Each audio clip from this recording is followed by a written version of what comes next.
Today we've got a story that is from incarceration to inspiration. A lot of fellas, when they get out of prison, you know, where I was housed in Arizona, they give you $50 on the gate and say, have a nice day, and you struggle. But Jimmy James Harris here, I just read a news story about him, and he's a high achiever. Not only in prison was he making the most of the time towards the end of his incarceration. According to the news story here, he mentored around 30 other inmates and gained more than 30 different qualifications while serving his time. He helped prisoners achieve basic literacy skills as well. Then he began to study for an open university degree. This is great. Let's have a look. What else we got on the second page? Quote, I want to use my own personal experiences combined with my studies to help others battling drug addiction. I've spent half of my adult life in prison, but rather than focus on the negatives, I decided to take a step back and evaluate my life choices. My studies have allowed me to broaden my horizons, and as a result, my outlook on life and my priorities have completely changed. I love to work in a rehabilitation unit as a therapist, and I know to achieve that, I've got to work hard.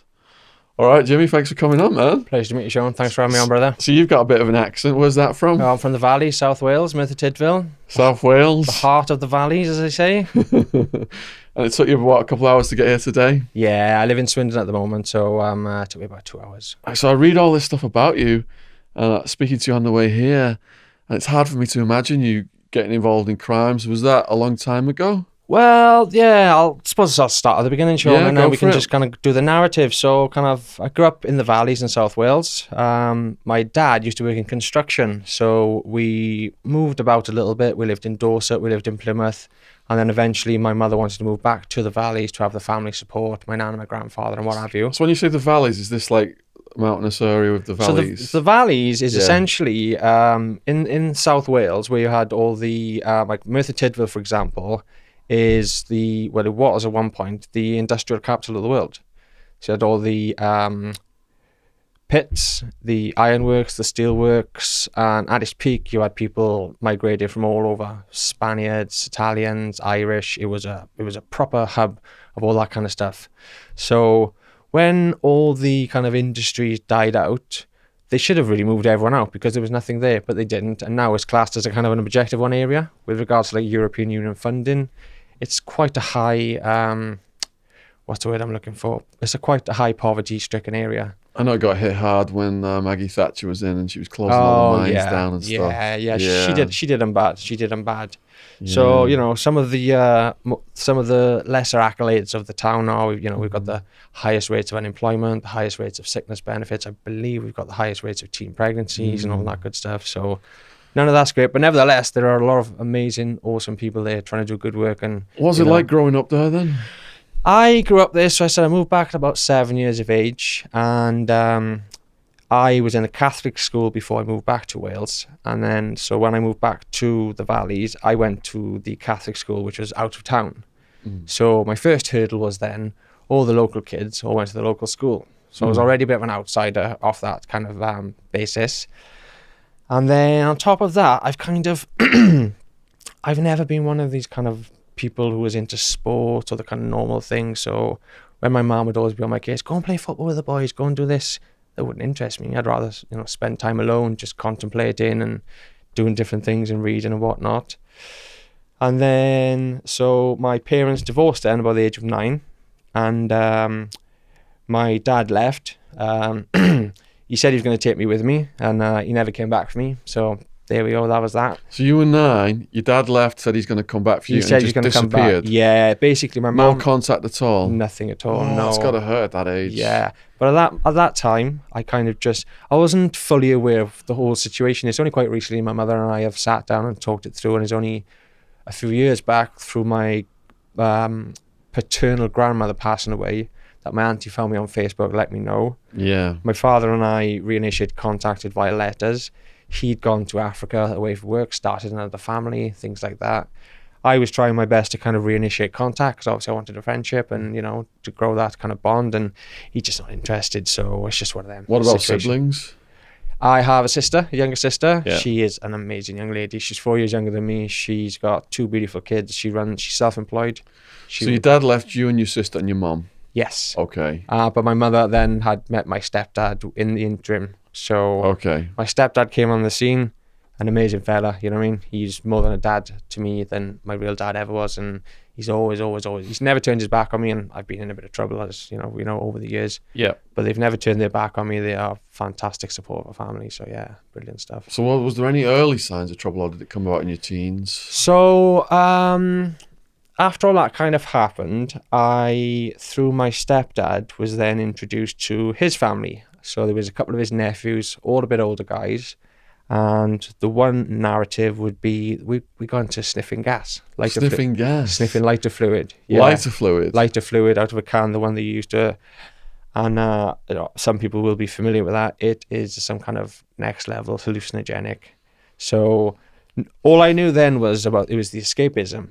And yeah, it sounds absolutely bizarre, I know. But now, later on, through a lot of other research that I've done, what I've found out is that it causes altered states of consciousness. And through these altered states of consciousness, you can get into things like past life regression, out-of-body experiences, and all that kind of stuff. So, like I said, I wasn't aware of that at the time, but now I know that these are the things that I was inadvertently doing those times. So if you were doing the gas and it was taking you into a different, let's say, mental state, what was the mental state you were trying to escape from? Probably just the whole, you know, the valleys are a grim place. There's no real kind of scope for, you know, youth clubs, or there's nothing going on really, Shaun, do you know what I mean? So drugs are a massive part of... so there's no outlet to do normal things? There's no outlets for anything productive whatsoever, no. So that was that, and then that kind of led into cannabis a little bit later on, and then sniffing bloody petrol. So how old are you sniffing the gas? 9 years old, I started. And how old are you when you did your first weed? 11 years old in year 7 in school. And then sniffing, what was it after that? Petrol. Sniffing petrol, how old are you? Between the ages of about 13 and 15. And what is the sniffing petrol high like? So the sniffing petrol, somebody else introduced it to me through just sniffing it through a bag. Now it's exactly the same effect as the gas, but again, it takes you into these altered states. And pardon me, we lived in a pub at the time, and I would come home from school, go down into the basement because we had 2 motorbikes, and I would just sit down there for hours, just sniffing. What's the mechanics of sniffing petrol? Just literally huffing. So if you're huffing Got it in a bottle or something? You can just do it straight out of the tank. So if it's in the tank, Little you're sitting on the bike and just huffing it through the... Because I've written about Pablo Escobar. Okay. And one of his torture methods was they'd soak a cloth with petrol. Right. Put it in your mouth. Yeah. Strap your mouth down. And if you didn't answer them correctly, they would just leave it in there until your eyeballs came out. Oh, shit. So I imagine that chemical is quite strong, the reaction. Definitely. What I did also discover was you've got unleaded petrol, and then you've also got leaded petrol, which was the 4-star. And obviously we know lead causes massive problems with the brains and stuff. That you got higher off the lead? I wouldn't say I got higher off the lead, but I was just saying if the unleaded ran out and we were using the 4-star, you could feel it. It was a lot harsher. And as I said, then finding out later on about the lead and the damage that it causes to the brains and stuff, I'm just hoping that I don't have early onset dementia, you know, later on in life, which could well be a possibility if it hasn't already started. So as a kid then, you're getting these highs. They sound like cheap highs. Very cheap highs, yeah. Did you have to commit any crimes to pay for them? Or no, not for... Oh, actually, that's not true. Yeah, what we used to do, my step-grandmother used to live right next to a train station. So we would jump on the train, go to town, go to the local pound shop. We'd all have a few bottles each in the jacket, and that would be that, yeah. But as for kind of, you know, stealing car radios and that kind of thing, there wasn't any need for that kind of level of criminality. So what was the next drug up the ladder? So that was from, as I said, 9, 10, 11, 12, 13, 14. When I was about, like I said, 11, started weed for the first time. And I had a friend from school. His name was Miffy. And he used to have a pop round. Now, for people who don't know what a pop round is, it's within the valleys, you'd have local families who'd have a big van, and they drive around on a Sunday. And people would have, do you ever that back home? The No, pop man? no. Oh, okay. A lot of people will be familiar with it. And they've got the Corona bottles of pop, the glass bottles, and you exchange them every week for the empties. And he had one of those rounds. Well, anyway, through his pay and through a little bit of cash that he'd siphon off the side, he would then buy cannabis, bring it to school on a Monday, and then Mondays, Tuesdays, Wednesdays, we would just be bunking off school and getting high. And then from about the age of 15 then, I kind of was thinking, well, I'm spending my money. We'd all go down, chip in our money to buy, you know, say an ounce between us. And I thought, being the entrepreneur that I am, I thought, oh, what if I buy an ounce and then I split it and I can sort everyone else out and my weed will be free and I can have a couple of quid on top. That progressed from that. Again, we're talking about 15 years of age then. Then this fella introduced us to Valiums, MSJs. That then led to some real shenanigans. Got into quite a bit of trouble through that. Let's pause there a second. Go on. So, first time I did weed, I think I did a hash cake at Glastonbury, something like that. Yeah. And I sat on a field and just smiled, and it was a pleasant experience. When I went to America, I had a lot of hardcore weed head friends. Yes. So if we did an after party at a house, there'd be like an ecstasy head room, a Yes. ketamine head room, a meth head room, a weed head room, and they all had a different vibe. Yeah. So whenever I tried to sync with the weed heads and I'd go in there and I'd smoke some weed with them or something, I would get really paranoid. I think I was saying the stupidest things. Yeah. And it put me off doing it. Right. So did you enjoy weed then? What was the high you got off it? That was, well, it was basically the only thing that we could get access to, I guess, at that point as a younger kind of man with the friends I was hanging around with. So yeah, weed was our thing. And then we got introduced to amphetamines. You never got paranoid off the weed? I certainly did, yeah, certainly did. At the time, didn't really recognise it. But did you like that? Because Wildman, he would stay up for a week on meth and he would love the paranoia. He was like... Yeah, no, that's not for me. I've had psychosis a couple of times, once from amphetamines, once from LSD, and once from synthetic THC. We'll get to those stories. Yeah, it is not enjoyable. But as I said, I know some people who thrive off getting just off their heads and enjoying that kind of crazy state. So of weed mind. mellowed you out and you enjoyed it in the beginning. Yeah, it was just a social thing. We used to enjoy it. We used to have a laugh. We used to have competitions and who could smoke the most and all that kind of stuff. But at those times, it was the resin. So it was a soap bar, as we would call it, which would be hashish bars. This was before kind of skunk became mainstream because it was so expensive at those times. Yeah. Yeah. So in America, we're all partying hard on the weekends. We're going to like get our heads down at some point. So we're taking the Valium. Yeah. And then Xanax came around so much stronger. So that kind of replaced the Valium. Yeah. So what was your effects of the Valium on you? Oh, you could just lose days. And then the worst part was that I literally... arguably I got a bit psychotic. A friend of mine owed me some money, not even a great deal of money, but he basically just mugged me off and said, you're not having your money. How old are you now? This was about 15. Now before that, I'm from a village called Aberfan. Now you've got a group of villages that are all kind of joined together. The next village over is a village called Merthyrville. Now over there, they had a big gang of guys from the ages of say 14 to 23, and there'd be about 15 to 20 of them, and they would be marauding around the villages, and if they caught you on your own, they would kick the shit out of you. So our gang was only ever, it was 6 to 8, maybe 10 of us sometimes. If we ever saw from a distance, we were gone because we knew what was coming.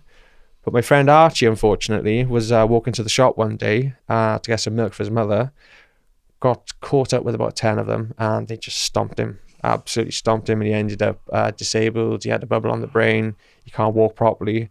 So from them days on, I bought a machete, and I used to carry a machete up the sleeve. I've had no intention of using the sharp end of it, because then you're going to take someone's head off. But had I needed to, I would have just used the blunt end, someone's shoulder, just to, I know it sounds crazy, but these were the younger days. I was a bit less, a bit more off-key then, you should say, rather. So yeah, eventually, with the situation of the friend who owed me money, I was trying to smash his door in with a machete. Everyone was out in the street, and next thing you know, the police arrested me in a phone box for a machete. So that was my first offence for an offensive weapon. So what was your arrest like? To be honest, I can't remember a great deal of it, but luckily for me, because my parents owned the local pub and they are very well known within the village, I think I was quite lucky in the fact that the magistrate knew us, used to drink in the pub, and they just kind of put it down as a non-specific offensive weapon, which resulted in a much lower, which I think it was a discharge. I think that's what they call it. So did you have to do young offenders? No. Luckily, no. So you got a pass on that Got one. a pass on that one, yeah. And thankfully, because I know all about these young offenders, as I'm sure you do too. Yeah. So that didn't scare you out of crime, though. No, not at all. No. So that was about the time then when I got expelled from school. So I hacked into the computer. When I say hacked into the computer, anyone who's an actual hacker will be saying he's talking shit. I didn't hack into the computer as such, but what happened was, because of my age, we didn't have the internet in the computers then, but there was one computer in the IT suite that had an AOL logon. And I saw on there one day that there was a guest option. So I thought, I'm with AOL at home, perhaps I can log on as a guest. Logged on, boom, I'm in. I'm like, holy shit. So I gave my log on to all the boys. So they're all logging on, looking at, as you can imagine, all sorts of nonsense. That eventually came on top. They found out it was mine, called my parents in, and I got expelled from school about, well, it was a few weeks before my GCSE exams. Oh, man. So all that kind of went downhill. Were you able to take those GCSEs somewhere else? Well, they allowed me to do the GCSEs. They said, you're expelled, but you can come back and sit the exams. Yeah. During which time I was sleeping rough in the streets, and that's through my own fault. My parents were out looking for me every night. You know, my parents, bless them, I put them through bloody hell, bless them. But they were out looking for me every night. They wanted me home, but I didn't want to go home. So during one of the exams, I actually fell asleep and was snoring so loudly that they brought me out of the exams and said, we're going to cancel all your exams through disrupting other people. Oh. So that was basically a washout for the whole GCSE stuff. What's it like sleeping on the streets as a kid? Oh, well, that's another story. So I was 15 going on 16, maybe just past 16. And the guys who I was hanging around with were all older fellas than me, you know, at 19, 20. So they got me into breaking into garden sheds, stealing cars. We'd steal cars. I would sleep in them. But the little buggers, what they would do is we would go around committing crimes, burgling sheds. Then the next day, these guys would go to these people's houses. Oh, I heard your shed got broken into last night. Yeah, it was that Jim who did it, when it was actually them doing it with me. You know what I mean? So, yeah. And what benefit was that for them to snitch you? Just to get any kind of onus off them if anyone was suspicious not of them. Not a reward or anything. Not so much a reward, no, but just, you know, to make sure, because they were known for doing it as well around places. So, yeah, you know, it was him kind of thing. So, right. I see.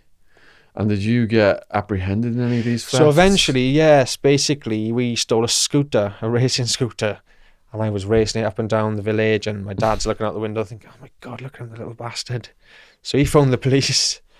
He eventually caught me up on the Taff, it's called the Taff Trail, and grabbed hold of me, phoned the police. When the police came, the police said, you need to let go of him because, you know, this is false imprisonment. They arrested me, took me to the police station, explained the situation, and then they put me into a supported housing complex, which was called the YMCA. I was in there for a few weeks, and then they gave me a flat. 16-year-old. Now, you know, these days it's all, they don't do any of that anymore, but these days, you know, giving a 16-year-old, you know, basically a criminal troublemaker, there's your flat. So again, my parents came back on the scene. They were trying their best to help me, like, help me sort the flat out. And that eventually got broken into and trashed. So you've got your own little apartment then? A lovely little flat, yeah. And you turn it into like Party Central now? No, not at all. Not at all. It wasn't a party house. I tried to make it look as good as I could. And the thing with me is, growing up in school, I had some real good friends, close friends, good friends from good families, but at the same time, I was a man of the people. I was friends with everybody, so I wouldn't just hang around one group. I'd be, you know, smoking with the smokers, chilling with the other guys, smoking weed with the other guys, and all that kind of stuff. So I was kind of friends with everyone. But after the flat then got broken into, I kind of went back, stayed with my parents for a bit. More trouble ensued then again, revolving around bloody Valiums and drugs, and I think I got arrested again. What was the nature of the problem that got you arrested? I think I think my parents found a shitload of Valiums that I brought home, chucked me out. I was again living on the streets. I think I broke into a car, done a few other bits and bobs. So they arrested me again, and then they put me into another support housing complex. But this was called the Old Bakery.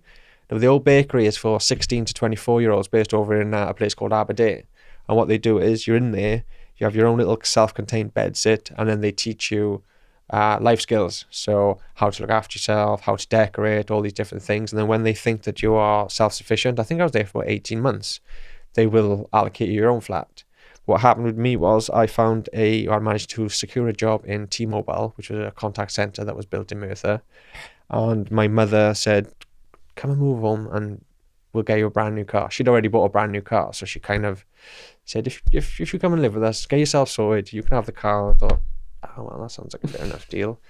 Moved home and, things were good. That would have been 2004. And I was working full time, doing my thing, still smoking weed, but not like selling any kind of major amounts of drugs. And then I met my first girlfriend, moved in with her. That kind of went by the wayside. And then eventually ended up being homeless again and getting another flat. Fell out with my parents. And the problem being for me is when there's no if you're in touch with your parents, they always know what's going on. So, for example, my mother knows. She can just look at me and go, something's going on, what's going on? You're not right. But because I was able to kind of stay out of their way for so long, that was when things started really progressing then. So, not that I was out. I'm not trying to minimize anything that I ever did. But I was only ever selling to friends of friends. And then that expanded and expanded. And this is weed? This was weed. Valium? Weed, Valium, amphetamine, ecstasy, cocaine, and then later on I got into the research chemicals and stuff. So how are you sourcing your harder drugs? You're still a teenager at this point, right? I am 20, getting on for between... So the ecstasy and the stuff started at around 1920. Okay. So knowing people who I know, just links here, links there, and then just like that, yeah. Yeah. Like I said, there were no major shipments. You'd be 100 pills here or a half ounce of cocaine there. And what would you like pay that. for 100 pills? Back then, they were very cheap. So before I went to prison, you could get 100 pills. Well, you could get 1,000 pills for less than 500 quid. So they're probably not very... These would be used. I read in the book that the Mitsubishis were 125 milligrams. Yeah. So I was trying to work it out because the ones that we used to get, like Love Hearts, for example, you could take 10 on the head. So you wouldn't take 10 125s on the head, but if they were about 50, perhaps you would, because obviously that's half a gram. Diluted then. Yes, yeah, exactly. But I'd pay £1 for them sometimes and sell for £2. That kind of margin. And did you say speed as well? Yeah, speed was something that I got into through someone introduced me to it. It's quite a funny story actually. So he bought a quarter, and we were in his shed, and he's like cut into two, got his bit, he's giving me my bit, and so, all right, 3.5, yeah, swallowed it. And he's cutting up his into little bits. And he's like, oh, where's yours? Cut it up. I'm like, I just ate my bit. You didn't just eat 3.5 grams of base, did you? I'm like, yeah. 3.5 grams? 3.5 grams of base. I'm like, yeah, you just give it to me. He was like, oh, fucking hell, you're in for a treat. So I was quite ill off that one. And then after that, then what happened was I was working in a factory, 12-hour shifts, day in, day out. And for about somewhere between 6 and 12 weeks, every single day going into a factory. And what would happen, it'd be a machine. They would bring you a big pallet of parts. You put a part in the machine, put the guard down, press the thing, press it, you put it there. You do that for 12 hours. I had the headphones in and I was just dabbing speed constantly, which then eventually led into a bit of... I didn't get sectioned or anything, but went into a bit of psychosis then off that. In the beginning years of doing speed, it does give you like a performance enhancement, let's say, before the side effects kick in. That's it, exactly. Yeah. I had guys come over from England to America when I was still a stockbroker, actually, and I just went to the office one day and I gave my best friend, one of them, Hammy, Wildman's cousin, the keys to the safe. I said, help yourselves. So in England, there's a big difference between English speed and American speed crystal meth. So people watching this who are in America, when I was growing up at the raves, you buy a gram of Billy Whiz, right, and you eat it. Yeah. Like what you're talking about. Yeah. So these guys who came to America thought the crystal meth, they should just eat grams of it. The same thing. They went completely off the rails. I saw that, yeah. Actually, you lost quite a few people, didn't you, to be fair? Yeah. It's quite hard. So, because that meth is like really refined speed. Yeah. So you're saying, how soon now before you have a psychotic episode? From the amphetamine? Yeah. So basically what happened there was I was going to work of a daytime, but I was spending no time with anybody, not speaking to my parents, not hanging around with any friends. I'd go home, get the dog, take the dog for a walk down the river, then I'd be smoking buckets, as we call them, or gravity bongs. of weed, and then rather than walking home like the normal roadways, I'd be walking through all these like river paths, because you don't know, you know what I mean? You don't know who you're gonna bump into and all this kind of stuff. Just real twisted, distorted thinking. Yeah. Real not good at all. And how did you get arrested next? So where are we? We were the speed thing. Progressed from that. Was in the supported housing. Got a job in T-Mobile. Got my own place. Then I started uni and was basically had my student loan, and then just started expanding from that. I lived with a good friend of mine, Matt. We moved in together. I convinced him that I could grow weed. I said, look, I've been researching this now for months and months. You take out the loan, I'll do it. We'll make fucking thousands. He's like, all right, yeah, cool. He took out the loan. The first one was a shambles, as you can imagine. The second one was going all right, but then unfortunately we had visits from the landlord, so we had to put all the stuff up into the attic, and it was a heat wave. So the next day when we went up to get it all out, everything had just frazzled to a crisp. So like, oh no. And then to add insult to injury, because the landlord agency was around the corner, we had a letter then saying you're being evicted because my housemate Matthew, my best mate, he'd been paying the bloody rent late, even if it was only a day or two, and they were just like, you guys are taking the piss. So all that went out the window. What is the technique you learned to grow weed? I did the organic soil route. I didn't get into the hydroponic route. I've done that since, but at that point I just went into the soil in the pots, watering, very rudimentary really. So just like plants in pots, lights, not automated feeder or anything like that, but working on timelines and that kind of stuff. Yeah. And what kind of lights did you need? The first time I bought it's quite funny actually. The first lights we bought are the lights they use in gyms. These big, they are HID lights, yeah, but they're not designed for growing. And then the second time, then we upgraded and spent some good money on the real 1,000 watters, designed specifically for the growing. Were you getting paranoid about helicopters with detection equipment for lights? Well, no, because we were quite lucky, because basically the house that we moved into used to be an old shop. So you'd go through the front door, and then there was a door down into the basement, and the basement was completely sealed off. It wasn't hermetically sealed as such because you had the door at the top, but the downstairs was hermetically sealed. So we just drilled a hole in the top corner, fed the duct in through, and then we had the carbon filter in a cupboard in the corner of the living room. So whenever, every now and again, someone would come in and go, smells like weed in here, we knew then that the carbon filter needed changing. So yeah. So what is your next criminal enterprise? So after that then, as I said, Matthew and I parted ways and fell out, unfortunately. My fault because of the money situation. And I've got another good friend who I grew up with, David. He was living in a big, large pub that the fella who owned it was renting it out. There were about 7 bedrooms. So I was living with him for a little while, waiting for the Housing Association to award me a property. So I was on their case every single day. Come on, sort it out. When they eventually then gave me a flat, by which point I was doing quite a bit. But when I say quite a bit, like, there's levels to all this kind of stuff. And like I said, I was dealing to friends. Maybe I was doing a few hundred pills a week, and maybe an ounce of cocaine, and maybe half a kilo of fucking weed, which, these are little bits, but not as far as the police are concerned. So I set up a grow then in the new flat. The idea was I wanted to do 50 plants, make 50 grand, and I was just going to go traveling off the back of it.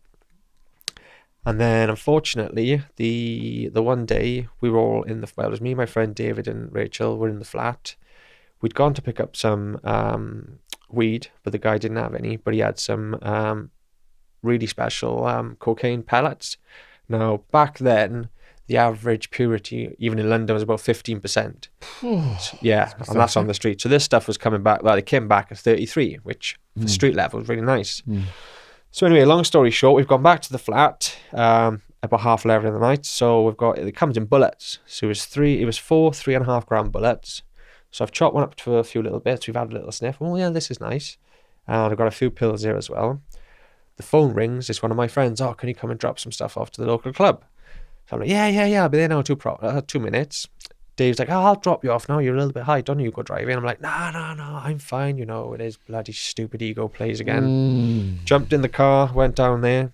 As I'm driving past the club, I pull up around the corner. see the boys coming out. They all run across the road in front of a police car. The police car sees them. They're wondering what the fuck they're up to. They all crowd around the car. The police are watching. I'm like, just one of you just jump in quickly. One of them jumps in. I don't even know the guy who jumps in. He's a friend of a friend. Drive off. Police are straight behind us now. So he's like, are you going to stop? I'm like, I'm not going to stop. I've got a fucking car full of drugs. We're gone. I said, we'll get out. We'll run. If the police grab you, you're just having a lift. You don't know anything. So anyway, got away from the police. He was gone. I was gone. When you say you got away from the police, how did you get away? Driving like a lunatic. Okay. Yeah, which... How long did it take to lose the cop? I'm trying to get hold of the video because it's all on record somewhere, because I would like to see it. But somewhere between 5 and 6 minutes. 5 and 6 minutes. Bearing in mind, Merthyr is like this. It was absolutely ridiculous. I have to own that. Like, I was flying down side street. It was 1:30 in the morning, but that doesn't defend it at all. Yeah. And eventually, as I say, got away. We ran off on foot, but I had bloody loafers on, so I went flying. Now I'm hiding in the garden. Now I'm thinking, right, I can't get anywhere. And where are your drugs at this point? I'm about to get to that, because this is the most stupidest part. I've left most of the drugs at the flat. Now I'm hiding in this garden. I've got 3.5 of coke in my sock, plus the other one that's chopped up. I've got 15 ecstasy tablets, which was for the guys who was to drop off on. I've got a knuckle duster in my other sock, because obviously I used to carry that just for a bit of protection, and about £3,000 in my wallet. Now, anyone in their right mind, a criminally minded, unless, you know, I had never been caught before then, so this was all new stuff to me. Anyone in their right mind would think, right, get rid of all of this, hide it. Nah, not me. I'm thinking, I just want to get back to the housing party. Oh. I know, I'm such an idiot. So, this diesel BMW's driving back and forth. I can hear in the street. I'm thinking, oh, right, fuck, the chopper's going to be out now with the dog. Eventually it slowed down, so I thought, right, this is my chance. So I walk out of the garden, and as I stumble out, what do I see? The BMW. So, so I style it out and pretend that I'm just like a drunkard walking home. It's like, hi guys, you right? So they stop, they look, they think nothing of it, drive off. I go round one corner, round another corner, there's 3 coppers. Oh, you, come here. I'm like, oh no. Are you the guy who's driving that Citroen C2? I'm like, no, come here. Grab my pocket, Citroen C2 key. I'm like, oh no. They're like, get in the fucking back of the car. And bearing in mind, they've cuffed me up front. I've got a pocket full of drugs here. The knuckle duster I did actually get rid of. And as I said, a pocket full of money, because I'm not going to throw my money, obviously. And yeah, they were all buzzing. Yeah, we've got him. Took me to the police station. Now, while I'm in the holding cage, which is the glass room, I'm trying to like surreptitiously get out my sock, but bearing in mind, it's bags within bags within bags. I'm not going to be able to do anything with it. There's no keystone or anything like that. So when they're eventually searching me, he does the one side, finds nothing. He does the other side. So I just kind of lean down, grab it and go, jackpot, there we go, boys. And I'm holding my hand like that. So they think I'm about to try and swallow it. I didn't know about these kind of things then. She grabs my hand and is like, let go. I'm like, how can I let go? You're holding my hand. Let my hand go. So there's about 6 of them, buckle me on the floor, drag me in the cell, strip me naked, beat the shit out of me. They've got me up on the bloody bench, lifting my leg up in the air so they can see right up my bloody arsehole. Forgive me for the being crude, but you know how it goes. And yeah, they left me in the cell for about 6 hours, freezing cold, off my tits as well, because obviously they had a bit of cocaine and MDMA. And they were loving life. You're going to prison in the morning. You're a scumbag drug rat. You'll be off the streets. So I'm like, oh, right, great. So when they're interviewing me then, they're asking me the questions. What's this? What's the other? I'm like, no comment. They're like, oh, what have you got to say about this? So the fella who I picked up, who I didn't know, I said, listen, they got nothing on you. If they grab you, you just say you're having a lift. You don't have to say anything. Oh, he just gave the full statement, didn't he? Me and my friends were out in the club. They said they knew a guy called Jimmy who could sort us out with some ecstasy. So we met up with him. We pulled off. The police came behind us. He said he wasn't going to stop because he had a car full of drugs, blah, blah, blah, blah, blah. So normally you would have been bailed on those kind of scenario, but because of that, fear of intimidating the witness and all that jazz. And I don't hold any grudges, you know. And he was green. He was a young guy. He didn't really know the score. Yeah. We know how the police operate, don't we? So yeah, had the interviews, had this, that, and the other. I was quite... because I'm sure you know, it's like you think you're invincible, don't you? Until it happens, you just think I'm invincible, and then it happened. I was like, oh shit. So caught them the next day, reading it all out. Oh, it all sounds bloody great. Take him down, take him to jail. I'm like, oh no, I'm fucking going to jail. So I'm sitting in the bloody Reliance van. All the stuff's going through the head, you know, Shawshank Redemption and all the other films. And I've watched Oz and all the, you know, I've seen all the bloody prison stuff thinking, oh no. But bearing in mind, all the other guys are all cheering and, yo, drive, where are we going? Are we going to Cardiff or Swansea? Like, we're off to Swansea, boys. Yeah, Swansea, brilliant. I'm like, what the hell's going on here? I did not realise we're going to jail. And so yeah, we eventually get to Swansea jail. I'm obviously shitting my pants, but trying to put a brave face on it. And we get in and we're getting processed and sitting in the waiting room, and I'm just trying to be cool as a cucumber. And there's 2 young co-defendants there. And an old fella sitting next to me. He didn't have a tooth in his head, rattling his tits off, but still a cheery demeanour about him. And he says, first time, is it, mate? I was like, oh, is it that fucking obvious, is it? He's like, yeah, you listen, don't worry about it. He said, you'll be absolutely fine. He said, just don't get into any debt. Don't get into any nonsense or anyone. He said, just do your thing and you'll be fine. So that was the first bit of like, oh, okay, that was nice. And then they take you to the induction wing, and the induction officer takes you in. And to be fair, you know, he's like, oh, first time's going through it. He's like, look, at the end of the day, this is your punishment coming to prison. You're not to be punished while you're here. You have any problems of any staff, of any inmates, you come and see us, and, you know, we'll sort it out, because that's not what you're meant to be here for. So, and again, that was a little bit comforting. And then, yeah, kind of progressed from there then. They put me into, they do you in holding cells initially. They put like 3 or 4 of you together, just so you can have a bit more company and people can keep an eye on each other. And I kind of walked in, and there was 2 bunk beds, 2 bunk beds and 2 bunk beds. The toilet was around the corner with a bit of a screen, because that was for a bit of privacy. There's a kettle there and all that. I'm thinking, oh, well, this is not too bad. You know, I've seen all the other shows. You know, there's 16 to a cell, and there's bottles of piss and stuff being tied up on the railings and whatnot. So that was all right. But as you mentioned in your book, like, going to the toilet is a private thing, innit? Do you know what I mean? And I'm in there and I'm like, oh my God, I can't be going to the toilet in front of these other people. And the other 2 didn't really give a fuck. The other guy was a bit more.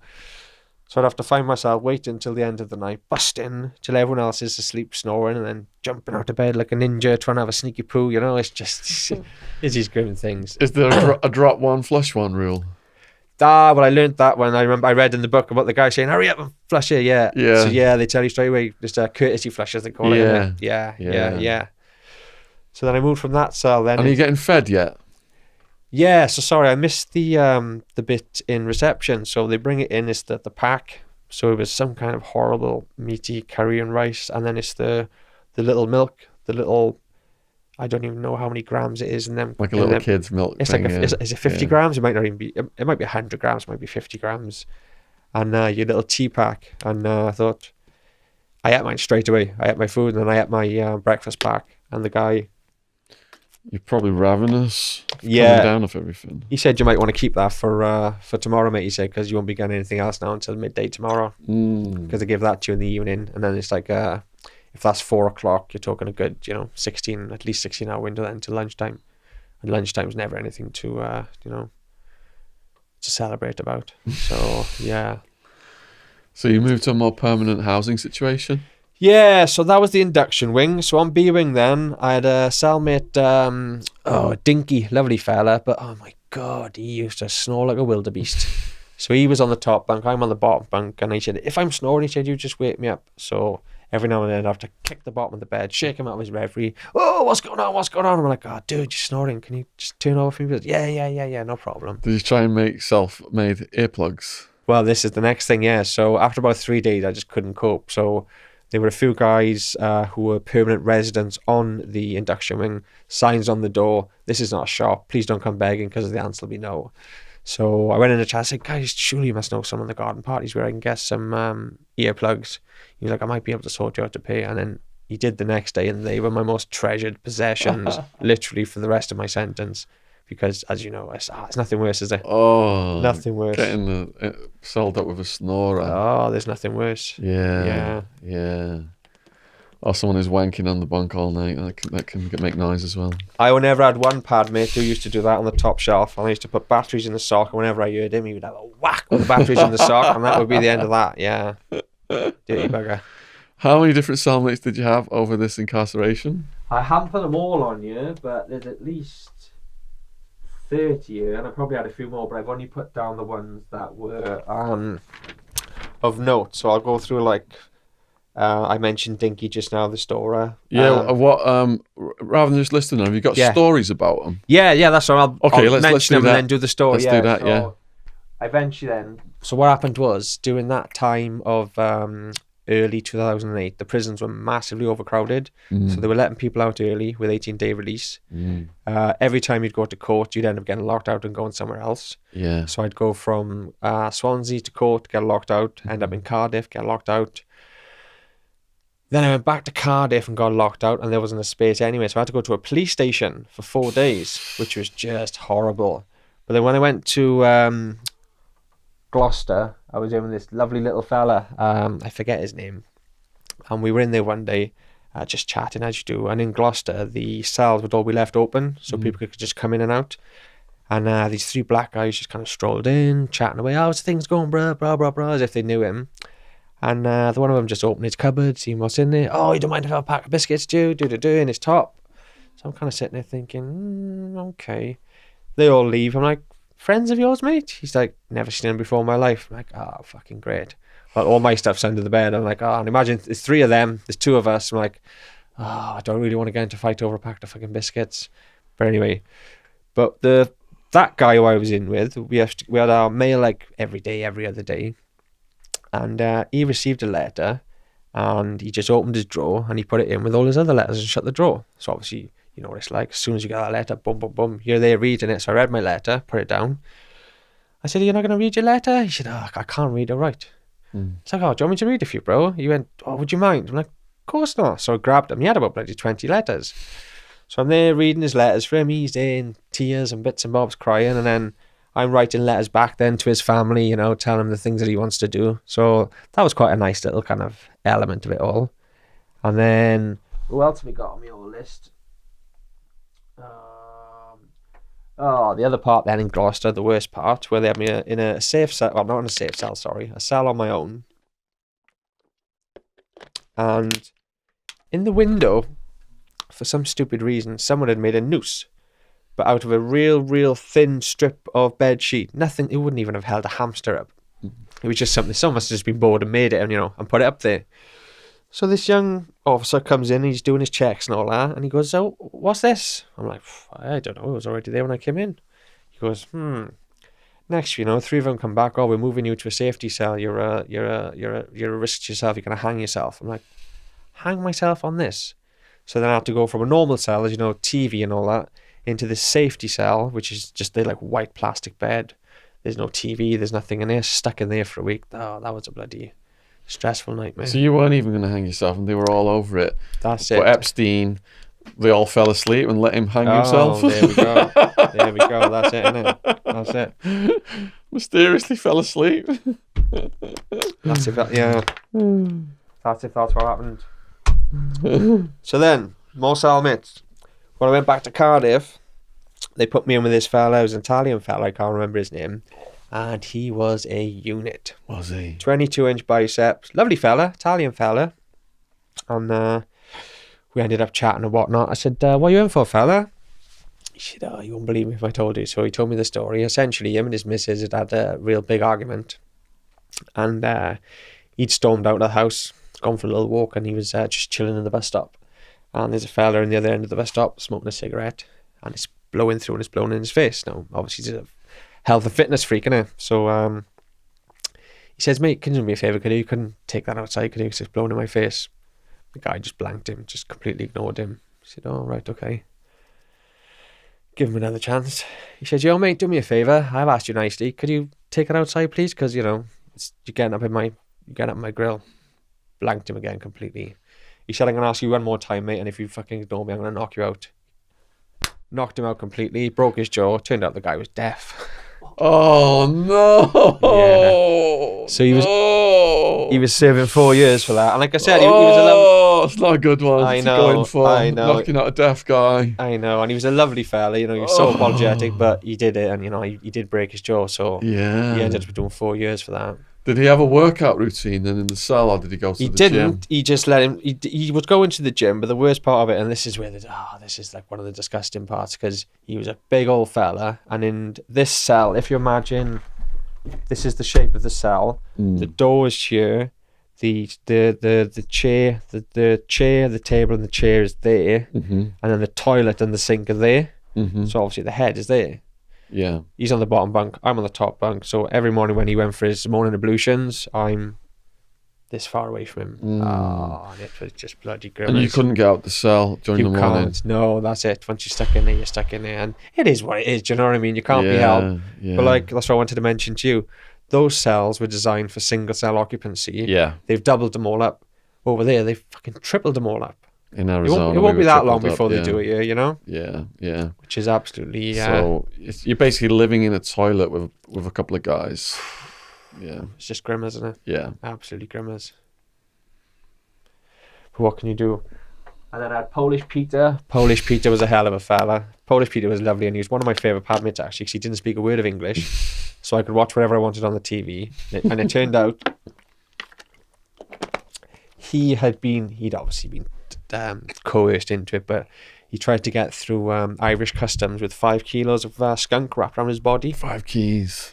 So they caught him, so I was in the cell with him, but he didn't have any contact home, so no letters, no phone calls, but he had a English to Polish dictionary, so we spent as much time as we could trying to converse and all that. But the only problem with Peter is when we'd run out of tobacco on a Thursday, he liked to smoke fucking teabag cigarettes.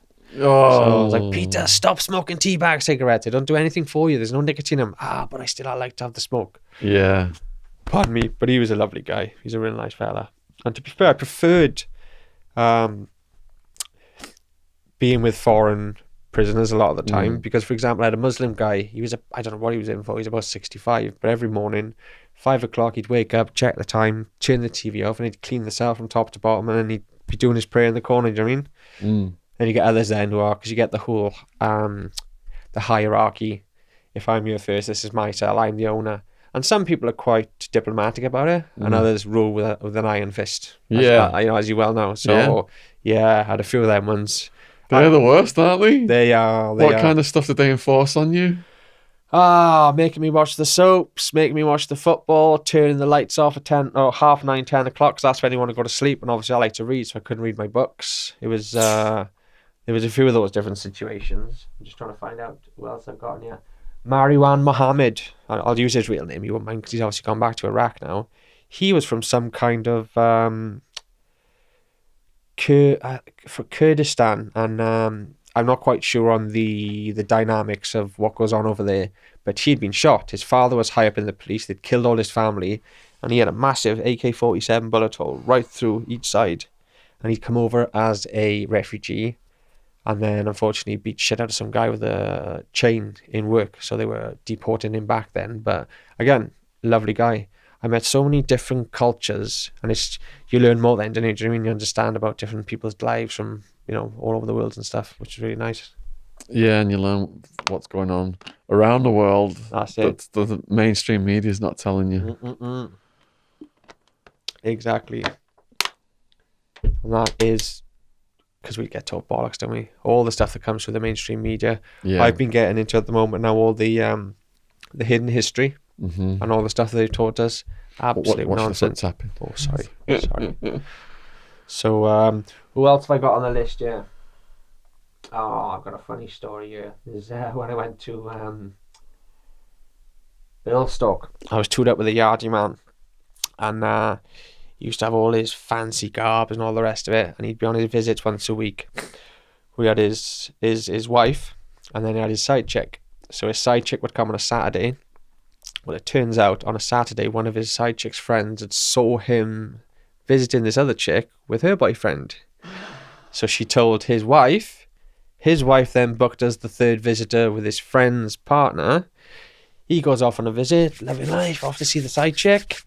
And 20 minutes later, he's back in the cell, scratches all over his face. No. I'm like, yo, bro, what the fuck happened?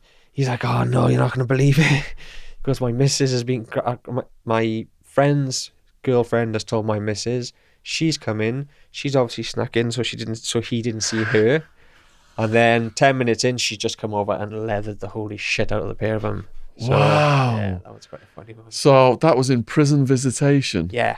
Yeah. So do you think that she possibly got charged with something? Because there's cameras everywhere now. There are. Yeah, I'm not too sure because like another scenario quite similar was when my friend Amy came up to visit and somebody, a female, was trying to smuggle drugs over to a well-known guy who was quite big in the game and doing a lot of stuff, and they were obviously watching him. And then when they went to grab them, the officers have grabbed him. She straight over the top of the table, punching the officers, trying to protect them so he can swallow it. So I don't know what came of that, but yeah, there's a lot of shenanigans. Gets lively in the visitation. Oh, it certainly does. Yeah. Wow. And every visitation's is different. Like, the ones in America they're just soul destroying through glass. Yeah, Sometimes. if you're in a higher security level, you sat at a table, plexiglass, you're looking at the other person at the other side of plexiglass. Yeah. But for lower, for minimum and medium, you are sat at a table and you can do a hug Right. and a quick peck. Yeah. They say kiss your girlfriend as if you like the kind of Yeah. kiss you're going to give your mum. You're not allowed to snog. Yeah.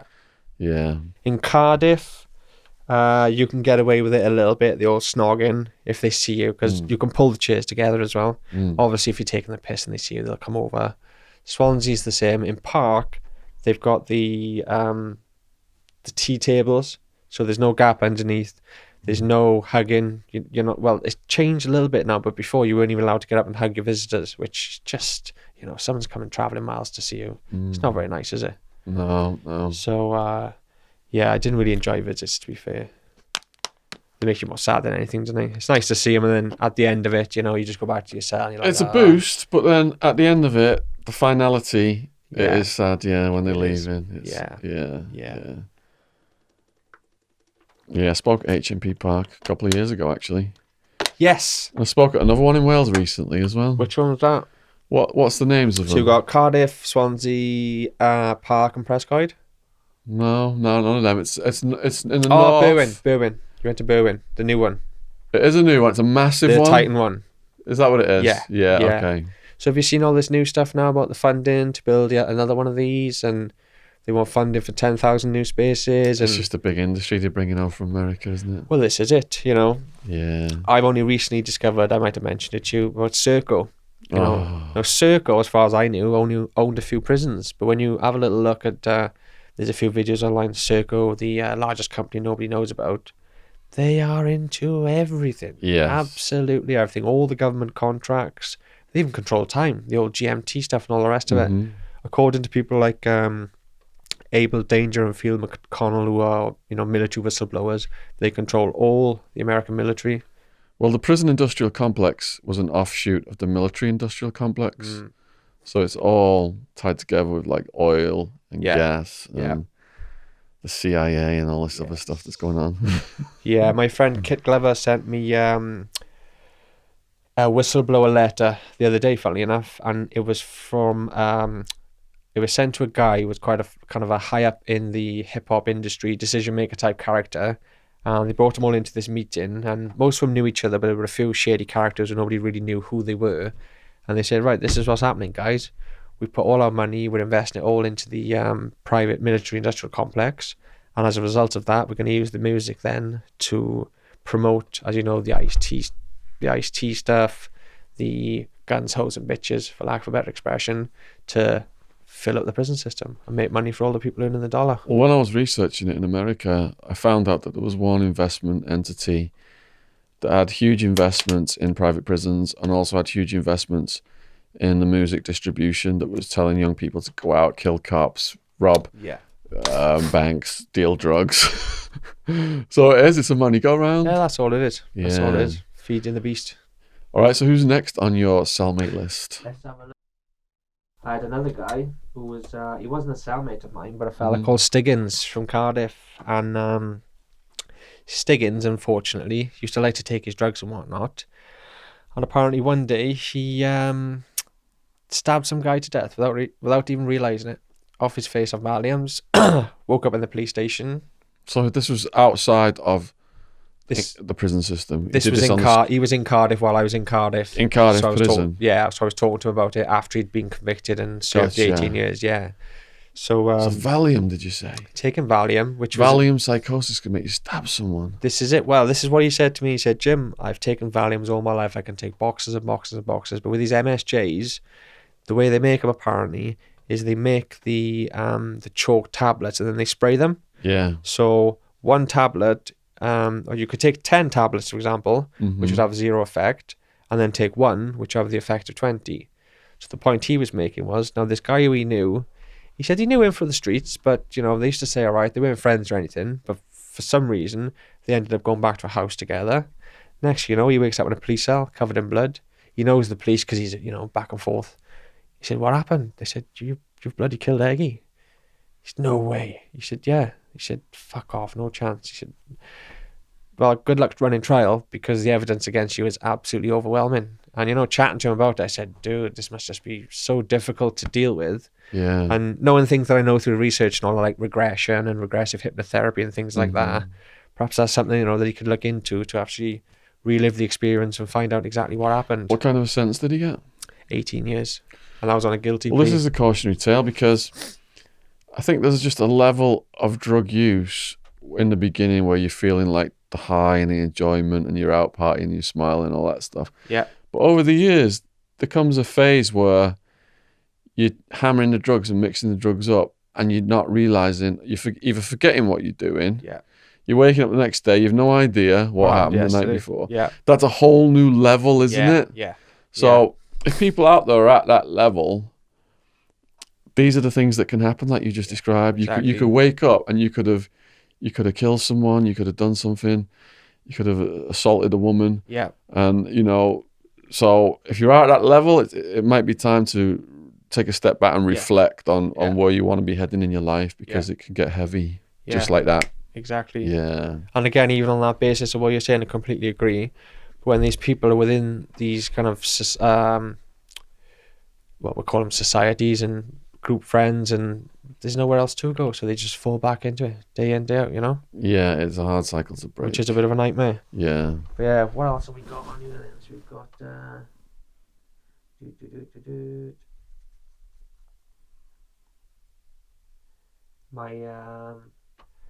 when I went to, we were supposed to go to Earlstoke from Swansea. So Earlstoke was for the 12-step program.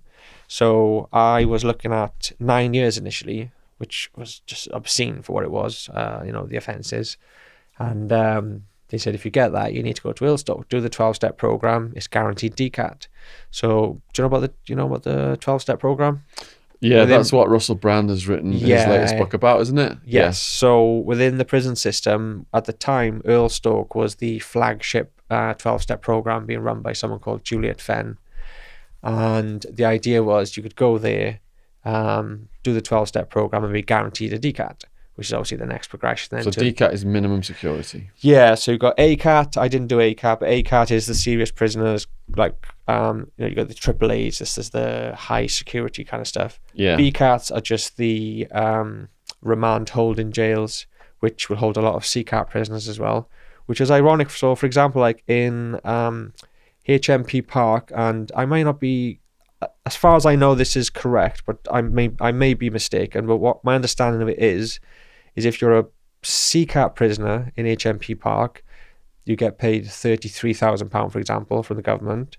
But if you're a BCAT prisoner, they get something like £10,000 to £20,000 more. But yeah, this is what the prison gets to house you. From the government, yeah. Yes, yeah. But bearing in mind, you're within the same regime, you get the same food, nothing changes. That's how it works in America. The higher security level, the more money they get. So Yes. Supermax, they're getting like 100 grand. Shit, it's a lot. Yeah. Man. And that's what happens then when these BCAT guys are trying to get their progression down to C, down to D, they just get knocked back because... There's a financial disincentive. Of course. Yeah. Yeah, exactly. Yeah. And is this all still your first sentence that we're talking about now? Yes. Okay. Yeah, the second sentence was all in Park, which I'll get to. Okay. So we got to, we're kind of getting to Earlstoke at the moment, do we? So I'm just double checking if there's anything more for Swansea. The different things, like for example in Swansea, one of the craziest things, there was a guy in there They would call him Harry Potter, child molester. So he dressed up as Harry Potter, was trying to be out there, fucking about with kids, doing whatever he was doing. Yeah. And then on a visit, they had him sat next to the creche with all the kids. Oh. So I've called the guard over and gone, hang on a minute, isn't he the Harry Potter fella? He said, yeah. I said, what the fuck's he doing over there with all the kids? You mind your own fucking business, nothing to do with you. Oh, charming attitude. Great stuff. So I'll tell you about the going back to Swansea. So there were a few little scams going on there. The first one was the guys when I moved up to the 3-man cell, because I was 2'd up with a fella. He was a decent fella. He was a nice guy, Rob, but he just would never shut up. And at the end of the day, in a cell, you are stuck in that physical space. So you do your best to respect each other's boundaries on a physical level. When someone's that's when someone is encroaching upon your mental space. It's difficult, isn't it? You know this yourself. Yeah. So in the end, I said, look, I got to get out of this cell. I said, I'm either going to end up hurting him or I'm going to end up hurting myself. You need to get me out here. So they put me into a 3-man cell with 2 other guys. Now, the 2 other guys weren't there when I arrived. So when I got there, I set up my cell. And these 2 guys come back. What the fuck are you doing in here? I'm like, well, they've just moved in here. Like, you are fucking moving straight out. His uncle's moving in a moment, and he's got an ounce of heroin on him. He's living in here. So I'm like, oh, fucking great. Draw myself right into a bit of shit, yeah. So they're on the bell to the officer. The officer comes. I won't say the name, but his uncle's supposed to be moving in. He's not moving in here. They say, we already know what's going on. Shut your mouth. He's in here, and that's that. So because they were so pissed off with me, they terrorised me for about 3 or 4 days, as you can imagine. Absolutely. And what methods of terror? Oh, just one of them was just like farting below the beds and just all sorts, just being shitheads basically. Until the point then where farting. Well, basically, you got the top bunk and the lower bunk dropping F-bombs. You just drop down and fart in my face, like you. Bastard. Oh, yeah, what's what? You bastard. Oh. So eventually they managed to secure a gram of heroin off the uncle, and they were booting it. Do you want some? No, I didn't smoke at that point, so I was like, no. But when they were booting, their demeanour would just completely changed. They went from being horrible bastards to, oh, we're really sorry, we've been giving you shit, but we've just been waiting for this. But by the 5th day of them doing it and just sitting there, just torture, looking like they're living the dream, I said, fuck it, go on, I will have a go, fuck it. No, you can't, we've almost run out. So that was a blessing in disguise, really, I think. So after about 3 weeks, those 2 moved out independently over about 2 days, which then by default made it my cell. So I was lucky that I had 2 real great guys move in. A guy called Draper, I must tell you about him next, and a guy called Chris. So Chris worked out on the garden party. Now, the garden party is where they go out of a morning, walk around all the perimeters and pick up all the rubbish. So the guy next door says, I've got a mate who'll come down and he'll chuck stuff over the wall if you can pick it up and bring it back in for us. She's like, well, what are you thinking? He's like, well, you get the Sure roll-on bottles. He said, I fill a few of them up, you bring them in and we'll split it between us. Sounds like a good deal. So they ended up doing that with Valiums and weed. But as ever, these things never last long because someone ends up getting off their face on Valiums, fighting with one of the officers. That was the end of that little scam. But then another scam on the end of the wing, in the corner cell, they would get a mirror, tie a piece of dental floss to it, arm out the window, spin it, shake it over the top, and whoever was on the other side would hook it in and in it would come. That lasted again for a few weeks before, as you say, these things come on top and that gets cancelled. So that was the end of that one. But yeah, Swansea, I quite enjoyed my time in Swansea. I was kind of in there, prison is shit. It's nowhere near American style jail. Do you know what I mean? And I understand. It's like, for example, you get all these youngsters who will be released and within days they're back. And you're like, what the fuck are you doing back? And like, all the boys are in here, None of my boys are out on the street. They're all banged up. So it's kind of understandable, It's a bit of a messed up system, to be fair.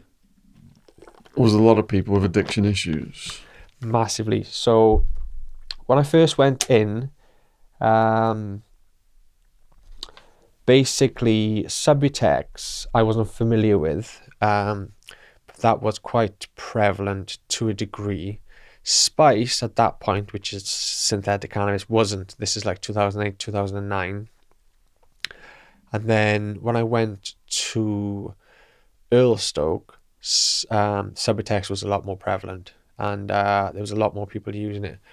And how powerful is Subutex? Subutex, and for those who didn't take it, was looked down upon as in smackhead. You're a smackhead, and I was of the same frame of mind. I don't want to touch it, because you'd see people, they'd be in a mess, and they would do anything for it as well, thinking I don't want to fall into that little trap. Weed was few and far between the old cannabis because of what it is, and there's more money to be. So, for example, a Subutex tablet you can get for £2 in Park Prison. As soon as it gets over the threshold, that's worth £50. Wow. And then you break that down into even more deals, that can be up to £160. Oh, grief. So, you know, the money is there. It's the same with the spice. When the spice was coming over, they called it fingers, but you could buy an ounce of spice, no, a kilo of spice, sorry, for £1,600, and they were selling it for £800 an ounce. So the markup on these drugs are phenomenal. Now, whose idea was it to lock up drug dealers and drug addicts all in the same wings together? They're not stupid, are they? They know what they're doing. I watched that show on Channel 4, Prison, and I watched a little bit of it. The dealers like were making more money In there. selling drugs in prison than we were before we got arrested. It's ridiculous, isn't it? It's all to do with the war on drugs. So what they're trying to do now is, prohibition. I've got a little note in there about people plugging up to get recalled. So if I say, oh, I've got a month left, plug up with a shitload of drugs, go in there, make a fortune, or, you know, a couple of grand at least, and then get released. But what they seem to be doing now is people who are on short level recalls, trying to keep them separate in other wings. But as you know yourself, where there's a will, there's a way. Whether it's through the food, through the church, through the gym, through any of that kind of stuff. It doesn't matter who gets stopped, the drugs keep flowing. Exactly. Yeah. Exactly. So in Earlstoke then, went up there to do the 12 steps. You had to land first, and they were all single cells, which was the beautiful part of it. As you know, single cell is just paradise. Oh, yeah. Oh, absolute paradise. It was really beautiful. So you had the single cell business. Was you going to ask something then? Sorry. Let's just say tap your leg instead of the table. Oh, sorry. It's okay. Yeah, single cell. I had to wait for a while for a spot on the 12-step program. And the idea through that is to kind of work through the first 5 steps and all the rest of it. I had like 70 odd hours of one-to-one counselling. That in itself was the most beneficial part of the whole thing. Like I said to you before, about the thing about my dad and all that kind of stuff. I'd never spoken about any of that kind of stuff. Yeah. So it was enlightening. It made me learn a lot of stuff about myself. Yeah. But the most ironic part of the whole 12-step setup was that there was based on a wing called IMBA. Now, IMBA is it's one of the newer builds, and it's you walk onto the building, and then there's a doorway. There are 20 cells downstairs and 20 cells upstairs, but the officers never go on to the landings. They've got a tannoy system. So all the people who were doing the 12 steps were on the lower level, so 20 of them, and there were 20 people on the upper level, and they were all big guys doing, 20s, IPPs, all this kind of stuff. So I bumped into a mate of mine who I knew. He said, oh, come upstairs, come and have a look. So we're walking down the landing, and there's just guys kicking back on their phones, doing all this. I'm like, what the hell's going on up here? He's like, yeah, the officers never come up here. It was literally just a free-for-all, honestly, an absolute free-for-all. So you had the 12 steps program running downstairs, and then you had the guys upstairs going on home leaves, bringing back massive amounts of drugs and flooding the 12 steps. It was just, I was just like, what is going on? It was just ridiculous. Absolutely ridiculous. So yeah, I did 9 months there on the 12-step program. And like I said, the most I got out of that was the counselling, and also realising like everyone's story is relative to themselves. So when she was trying to ask me to open up about things, I'd say I don't feel comfortable because you're asking me to tell you about what I thought were petty things that had happened to me when you consider them in comparison to, people who've been, at the most horrific upbringings. But like she tried to explain, everyone's experience is their own experience and can be just as damaging in its own way and all that kind of stuff. So that was quite interesting. So yeah, a lot of respect for them, the 12-step program. I don't think it runs anymore, to be fair. And I think of all the 100 people that I went on there with, I would argue at least 80 of them were just blagging it because they were IPPs and they just had to do it as part of their course, which kind of defeats the object of, what you want to do it for, which is quite, kind of defeats the purpose, really, doesn't it? Yeah, a lot of people just play the system, do the courses to That's get the it. visits back, or Yeah. if they lost the commissary, get the commissary back, that That's kind of it. thing. Yeah. That's it. Yeah. So what else I got on here? Oh, so there was one of the first people I bumped into on one of the wings was a Welsh fella. He said, "Oh, you're from Wales?" Chatting to him, chatting away for a while. Some other guy comes over. What the fuck are you doing talking to him? I'm like, what do you mean? He's like, that's Goatee. The guy got caught fucking a goat. Nobody talks to Goatee. Oh. Nobody talks to Goatee. I'm like, oh no. Is that a wind up? No, literally, apparently he was standing on a crate with a goat and a big old train went past and he got caught. So, yeah. Oh. People didn't talk to Goatee and I learned that one the hard way. So, yeah. Wow. There was another fella on there. He was plugging his phone and he got stuck. He ended up having to have a colostomy bag. Because of a phone up the arse? Yeah, he wasn't willing to say, look, it's stuck. And in the end he had to go to hospital and have a colostomy bag. Ah. And there's another guy I want to mention, Faisal, because I really, really think you should have him on because he's such an inspiration. He was on the 12 steps with me. The reason he came on the 12 steps was he was down on a wing called Wren. Wren was like the Bronx. And I've already spoken to him. He won't mind me sharing his story. He was basically holding stuff for people for his daily payment of, his gear and what have you. And in the end, he got caught and he was down the block for Christmas and New Year. And he just thought, you know what? I've had enough of this. Came on the 12 steps, did his thing, worked his way through it.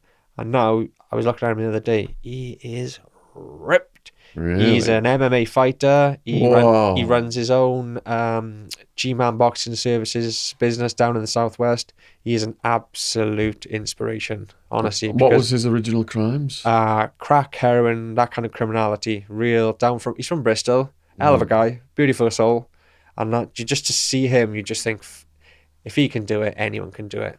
You know what I mean? Yeah, it's time to get in touch, I man. will. Sounds like a good story. I will, yeah, because Faisal is a really inspirational story. Big time. Okay. Same as my mate Steve Masterman. I mentioned Steve to you before.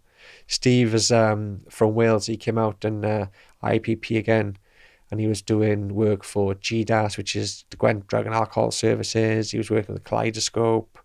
He's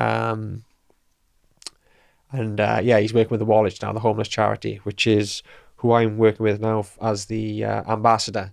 So after going from Earlstoke to Prescoid. We had a few IPP guys on here, Pepsi Watson, Shaun Freeston. Did you see any of those videos? Shaun Freeston, was he the one in Park? I think so. Yes. I was there when he was in Park. So I Really? remember the story where he chopped the guy's ponytail off. So when I was watching, I was laughing my head off, saying, I was bloody there then. So you can confirm this. Then. Yes, That's good to hear. 100%. Yeah, 100%. Did you talk to him at all? Or? I didn't see him, no, because at that point I would have progressed up onto the higher wings because as you know, you go in, you've got the ghetto, and then as long as you behave yourself, then you progress up to the upper wing. So right. I won't jump to Park just a minute because I'll tell you that narrative in itself. But then once you've worked your way through the system, then from BCAT to CCAT, and you get awarded DCAT, then you go to open prison. So these open prisons, Prescoid, and there's a few others around. There are no fences, there are no walls. You've just earned your security status to go there. If you want to run off, by all means run off, but you'll be wanted. And then when you get picked up, you'll have extra time added and, you'll be stuck in closed conditions. But Prescoid is crazy. They might as well just send you home because you go there, like I said, there's no walls, there's no fences. You do what's called a lie down and you're there for about, I think the lie down is about 6 weeks. After 6 weeks, then you're on what's called stage 1. What does a lie down mean? A lie down means that you're stuck on campus, so you can't go off campus. And then after 40 days, after 6 weeks, for 40 days, you do what's called stage 1, which is voluntary work. So they'll put you into Sue Rider charity shops, or you'll be litter picking, all these kind of things, which is what I did. I was doing litter picking like all over these different places. But then the little scams there are, so for the 5 days, each day you'll go to a different place. Well, you'll smash the route as quick as you can, and you find the local internet cafe or the local library, and you're on the old Facebook and all that kind of jazz. So, you know, you got all the loopholes and all that kind of stuff. But then after level 1, you can, if you can find your own level 2 employment, you go out and earn level 2 money. So you can go out, full-time job, you can take your car to the prison and drive out to the prison every day.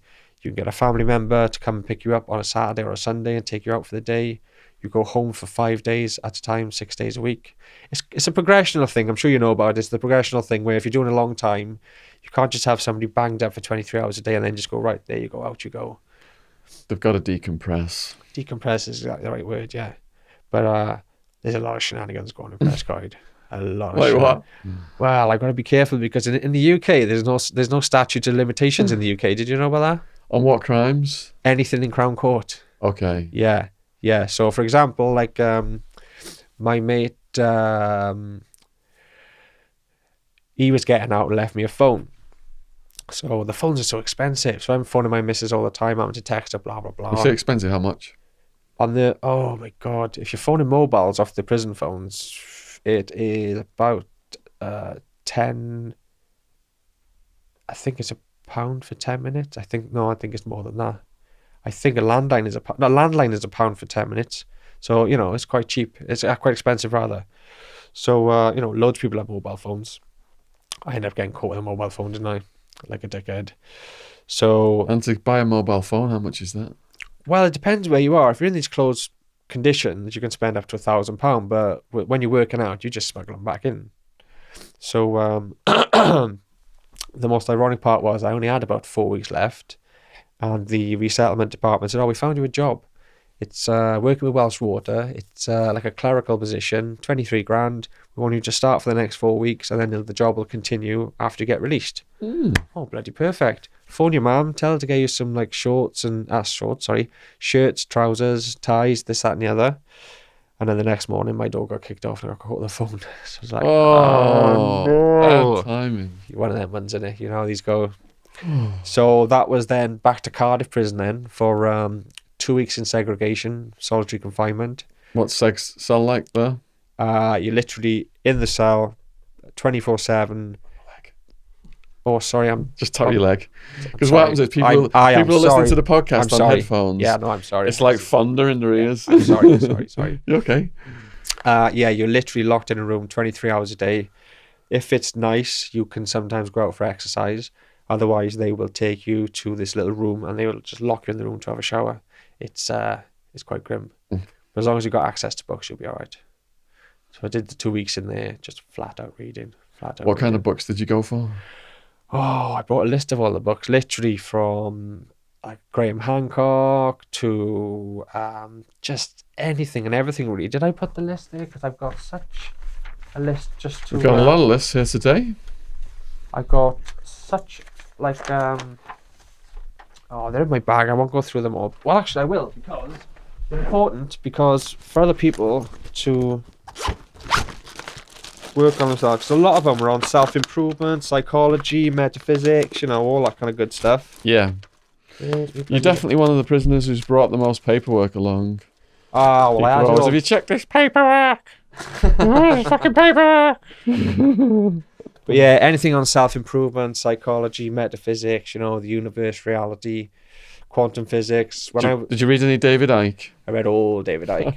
He's so popular in prisons, isn't he? He is. And like I said, in 2009, when I first got in, I read The Biggest Secret. Yeah. It just puts it all into context. It blows it all away. And, you know, people say, oh, he's a gatekeeper, he's controlled opposition. Well, all I would say to that is, if he is controlled opposition, then what else are they hiding from us? Do you know what I mean? Because he puts it all out there, doesn't he? Well, we went down there recently to the Isle of Wight and interviewed him. Yeah, and I think he's a genuine soul. I just actually got a pre-delivery of his book, The Trigger, in the mail. Oh, okay, so this is the next new one, is it? It's like this big, yeah. Because I saw one just before it came out, which was a very big one. I didn't get around to reading that. This one comes out on September 11th. Oh, lovely. And I just read the back cover, and the back cover blurb just gave me goosebumps. It's going to be really... He's going to reveal a lot in this one.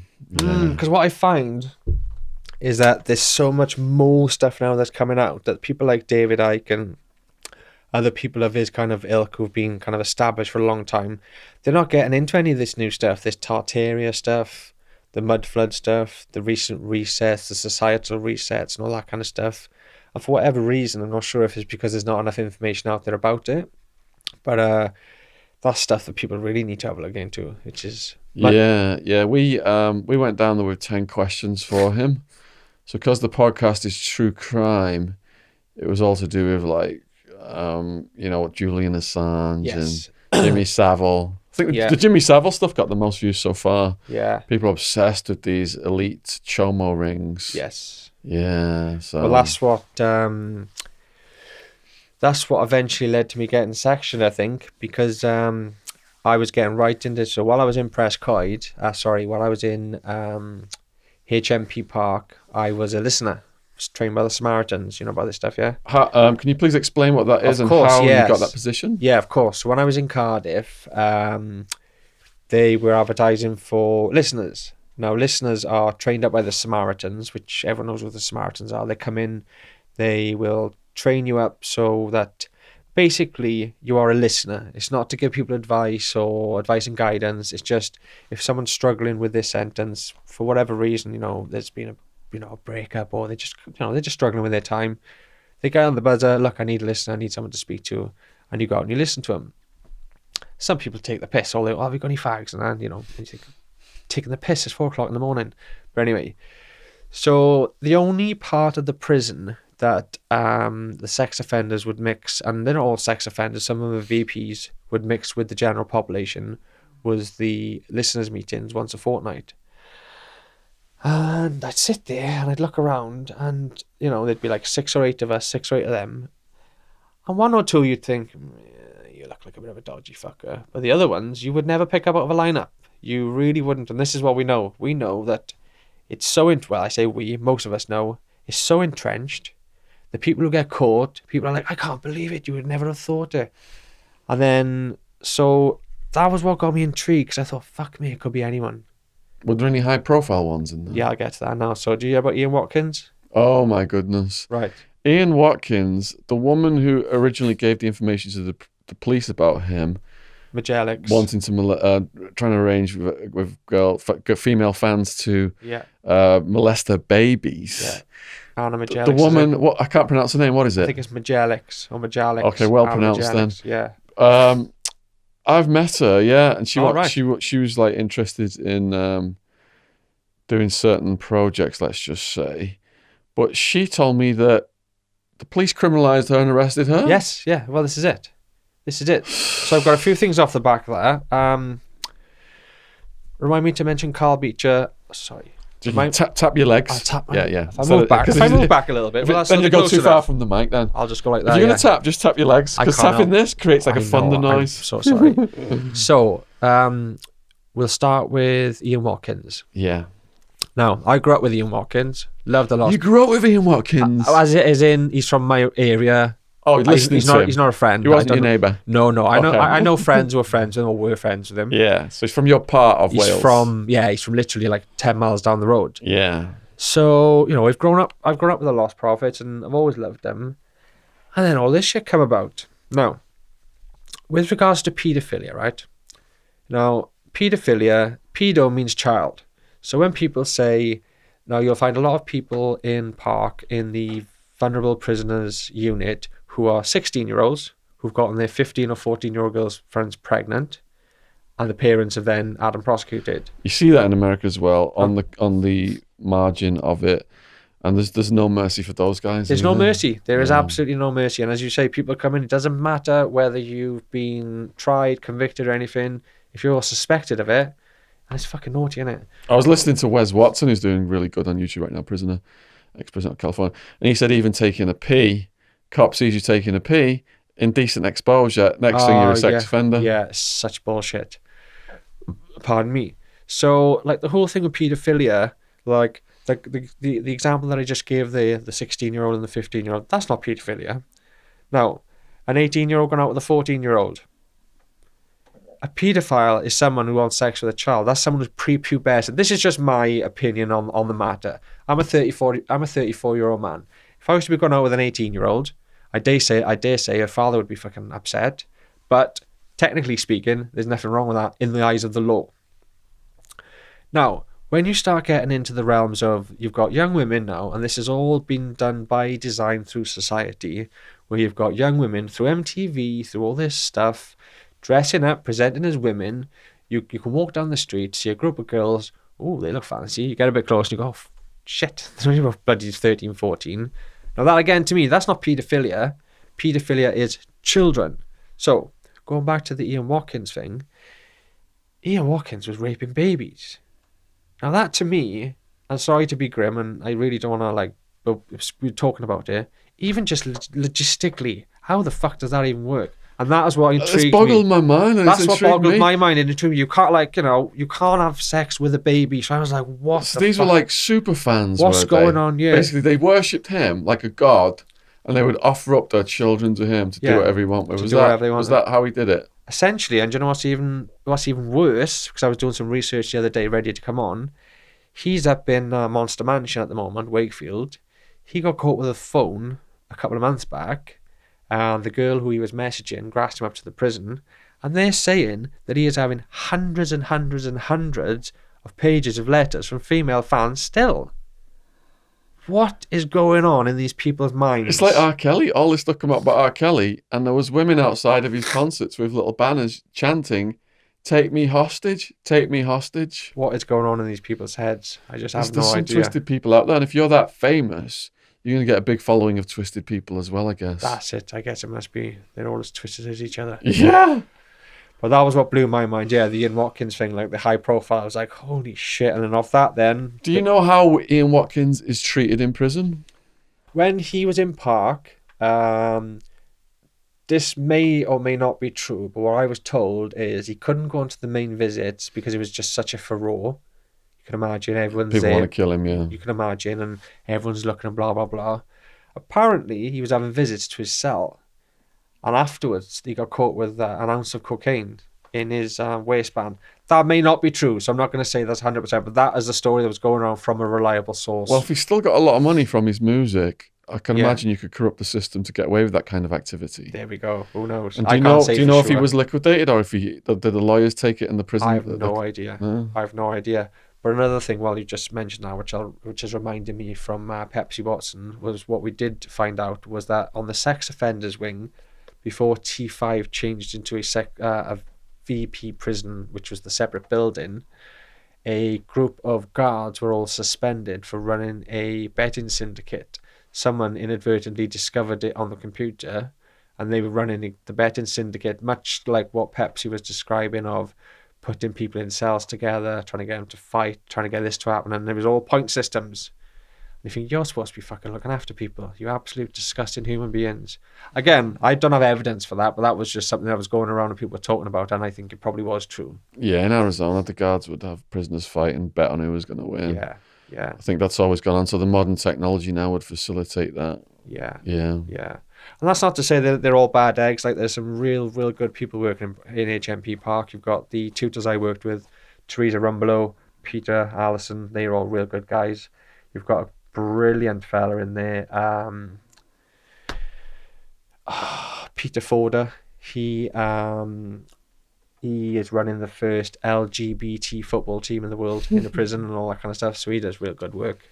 Well, we had Neil Samworth on the podcast. He was a good guy. I enjoyed that one. I'm not saying that all guards are bad either. I'm saying there's good and bad in every profession.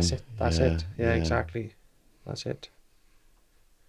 So, did you get to the end of your first sentence? So, the end of the first sentence was press coid. So, we were doing the litter picking day in, day out. As I said, we would just be going a different village every day, doing the litter picking, and then going to the libraries and doing this, that, and the other. So that was a good laugh. You're not trying to pick up birds while you're on come on, Shaun, I can't talk about anything like that. And things like smuggling back steroids, and it's just a free for all, an absolute free for all up there, literally. And then, what's the black market price for steroids? Well, I would buy them for 25 quid for a syringe and then take them back and sell them for 50. Right, so double your money. Yeah. If you're not doubling your money, it's not really worth it, is it? And then So when I landed there, my mate had an Xbox. He said, "Oh, yeah, you can have that." So I had to stash that under the stairs every day because if they came and they seen, they would take it.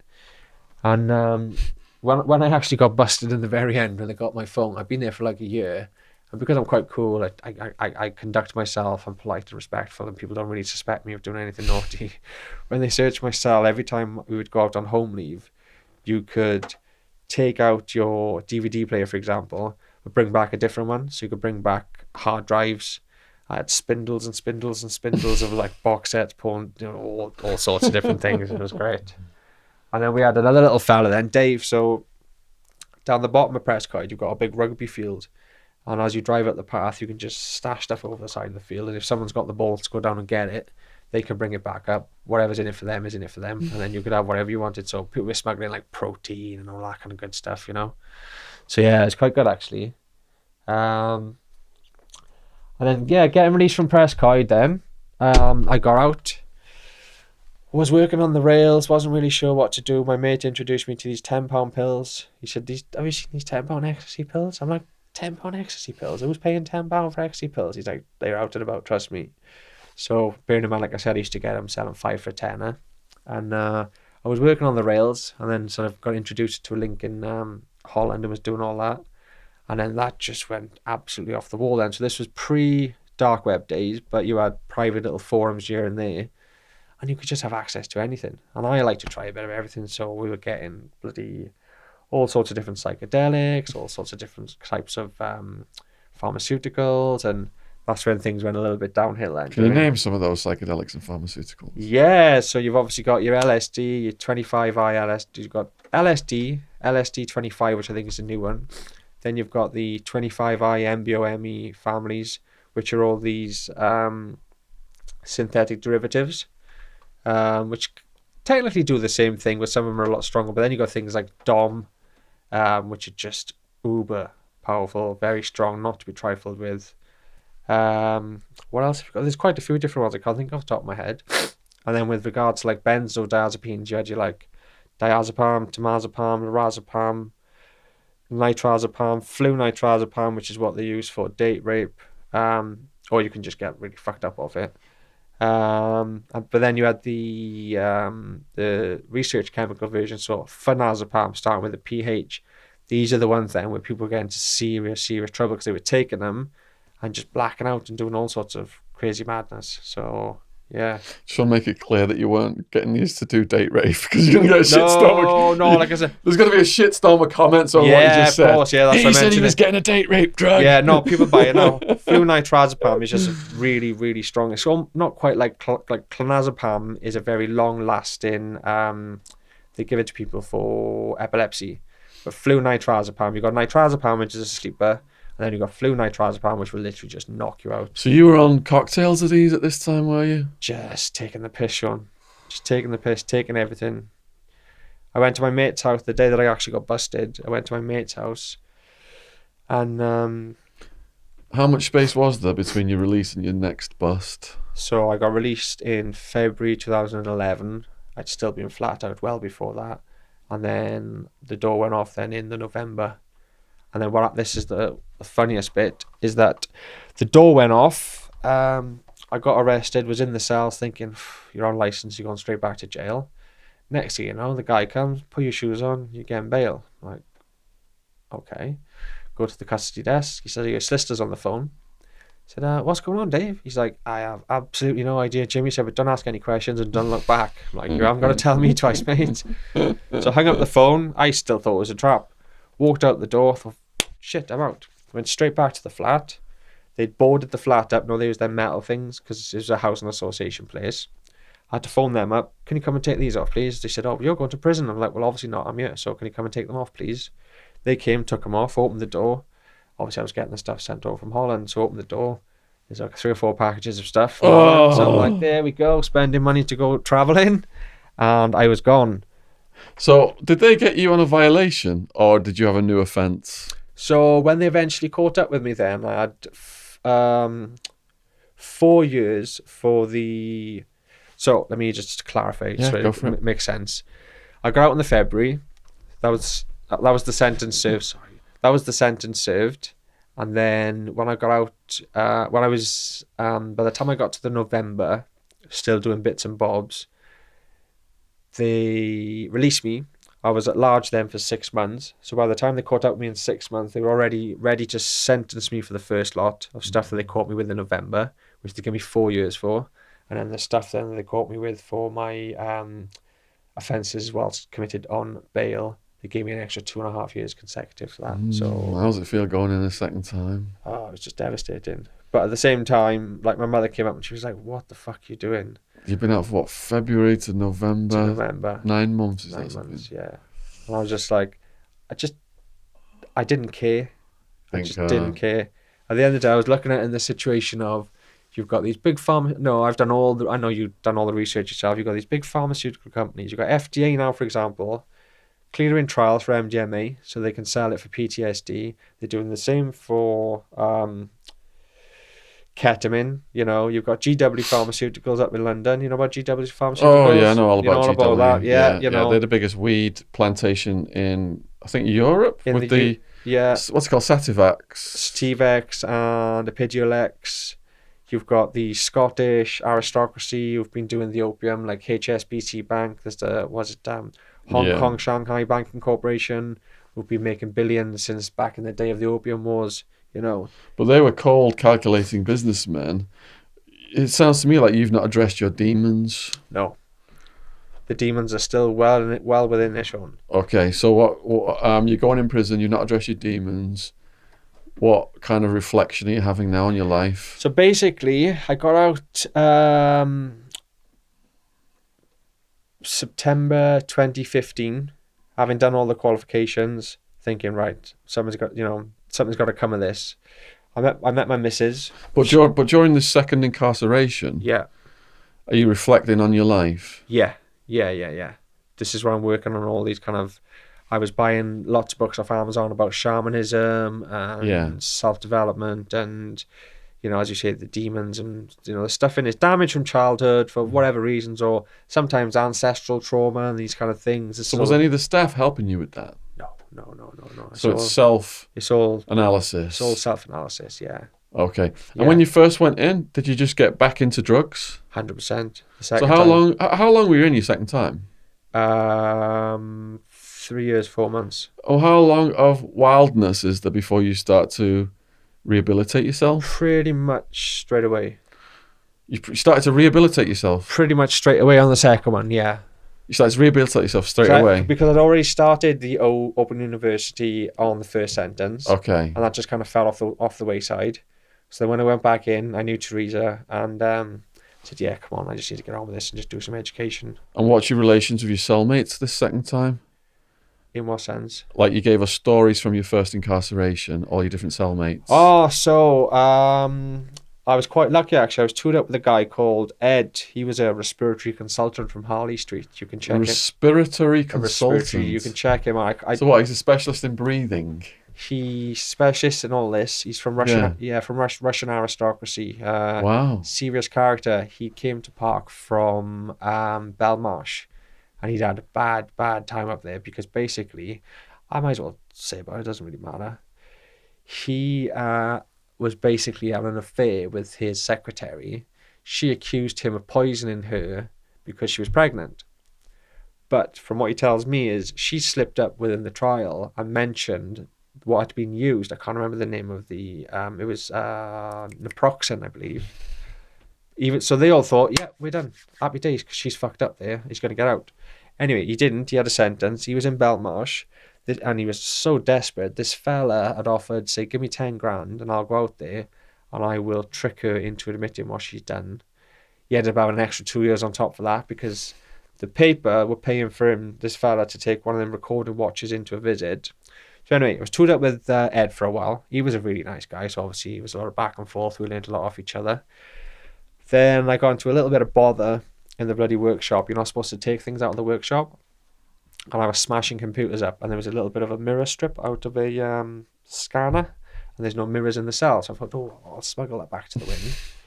On the way out, the guy finds it. He's like, you can't have that. Chucks in the bin. By the time I get back to the wing, the officer's like, Aris, you just had a nick-in. What's going on? I'm like, nick-in for what? He's like, you just took something from the from the factory. I'm like, oh, dude, it was a piece of mirror. It's no big deal. Now, by that point, I'd progressed. I was enhanced. I was doing well. I had to go back to a different wing then. I was on basic regime, locked up all day. So I worked my way through like the Lord of the Rings books, etc., etc. And then from that point downwards, I just refused to cellmate. So I did have to have them for a little while. You refused to cellmate? Refused to cellmate. Is there a consequence for doing that? Yeah, so they came back. I was on basic for a fortnight. They came back. You're having a TV and you're having a TV, and then you're having a cellmate later on. I said, there we go. There's your TV. No cellmates coming in here. I'm not on a cellmate. So they eventually then moved me to B4, which is a progression wing, then up to the T block, which is the enhanced block. When I eventually got to T block, I went to the doctor, tried to blag him, told him the situation, this, that, and the other. He said, look, I can't sign you off for a Serie. What I can do is say if there are any available for your personal officer to give you one. So I just got it, blanked out all the other stuff that just, apart from the sentence that said, if there are any cells available, I recommend one. Took it to him. He said, oh, what's all this blanked out stuff? I said, well, that's private stuff, not for you to see. You know, there we are, and put you to the top of the list. So from that point onwards, I had a single cell then. So that was time for me. I was working on the 5 Tibetan rights. You know about the 5 Tibetan rights? No. You like the 5 Tibetan rights? I'll grab it very quickly. It's because I know you were talking about your yoga. It's the very, and I will leave that with you if you can keep that. Oh, yeah, thank you. The 5 Tibetan rights is essentially the very simple 5 movements. You do 21 of each movement every morning, and that's what the monks do. That's what they've done for thousands and thousands of years. A lot of the stuff now that's been brought over to us has all been commercialized and added on and all the rest of it. So the 5 Tibetan rights, that's all anyone needs to do. And it's got every single movement. It stretches every single kind of part of the body. And as I said, when I was on my own then, I was doing the insanity, I was doing the 5 Tibetan rights, doing the meditation, and that stretching is so important, isn't it? yes, big time. Sitting still can really damage you. Big time. It's all about motion, isn't it? Yeah. Everything. Yeah. Yeah, I'm liking this. I like these exercises here. Yeah, take and have a look at it. You'll enjoy it. Did a lot of this stuff in my yoga, and I think that kept me flexible, kept me mentally flexible as well. For sure. So you said, this article, I started out the interview with, the article said you mentored 30 people. That was the level 1 and 2. So everyone has to go to work. So at first they put me in the level 1, level 2. Obviously, I was doing the degree stuff. So I said, look, do you want me to do mentoring? She said, yeah, by all means do it. And then we were helping the guys, and it's real nice actually. The ones who don't want to do it, they don't want to do it. But the ones who do want to do it, and they get that real, oh, thanks so much. And when they can write letters to someone they've never been able to do that kind of thing before, you get a real good kind of a good feeling from that. So that was nice. And then that progressed then to mentoring the guys in the further and higher education kind of department, where they were doing from the certificates and stuff that I was doing there right up to the diplomas and the Open University degrees. As you're doing all this good stuff then, Pardon me. are the wolves howling for you to get back on the drugs? Yes, always. They never stopped, do So they? how are you not doing that? Doing that, towards the end, I fell back into it. Oh, you did? Yeah, towards the end, I fell back can you into it. describe the situation? Of course, yeah. So I was on T3, which was when everything was going really well. I was the wing rep. So the wing rep, basically, each wing on T block was allocated a wing rep. You had to go out and campaign and see what was what. And I was the wing rep. I was getting 28 quid for my job, 4 quid for that, doing really nice. And then I was friendly then with a couple of guys. Now they were on the garden parties. So the garden parties is where it was all coming over. So it was all just freebies to start. And when it's freebies, isn't it? I'm like, oh, come on, have a little freebie. Then the freebies become, oh, have you got any more freebies? And it's like, no, I'm going to have to start charging you, mate. And it's like, oh, shit. So, yeah, we moved down then to T5, which, we're getting quite towards the end of my sentence then. Probably had about 9 months left. So they put me in charge as the head mentor for the further and higher education. They put me in charge. They made a computer, because T5 was this huge wing, was where they used to keep all the sex offenders. The reason they were allowed to keep so many on such a big wing is because generally they're well behaved, they don't cause problems. That's the understanding of it. So to move everyone else over there, they had to up the amount of guards, but they put in a big computer suite. I think there's about 13 computers in there. So Teresa says to me, I'm going to put you in charge of this. You're going to have to run it. So this will be you day in, day out. You'll have to make sure no one comes in that's not supposed to be in here and all this kind of jazz. So, one or two people will come in, just sit down, start doing things. And I'm like, listen, mate, I'm not a screw. I ain't going to tell you you're not supposed to be in here because it is what it is. But if they come in here, they are going to tell you to fuck off. And I'm probably going to get a route. So just to let you know. But what came off that then was the boys coming back from Prescoid with all their little dongles and chips full of box sets and all the rest of it. So they come in, they go, yo, Harris, can you put some stuff on this, do a bit of this, do a bit of that? I'm like, well, I shouldn't really. What's in it for me? And you're like, well, I can sort you this. And obviously I had a DVD player with a USB chip in it. So we were all just living the dream for a good 2 months doing that, And then I got to a point that my DVD player packed up.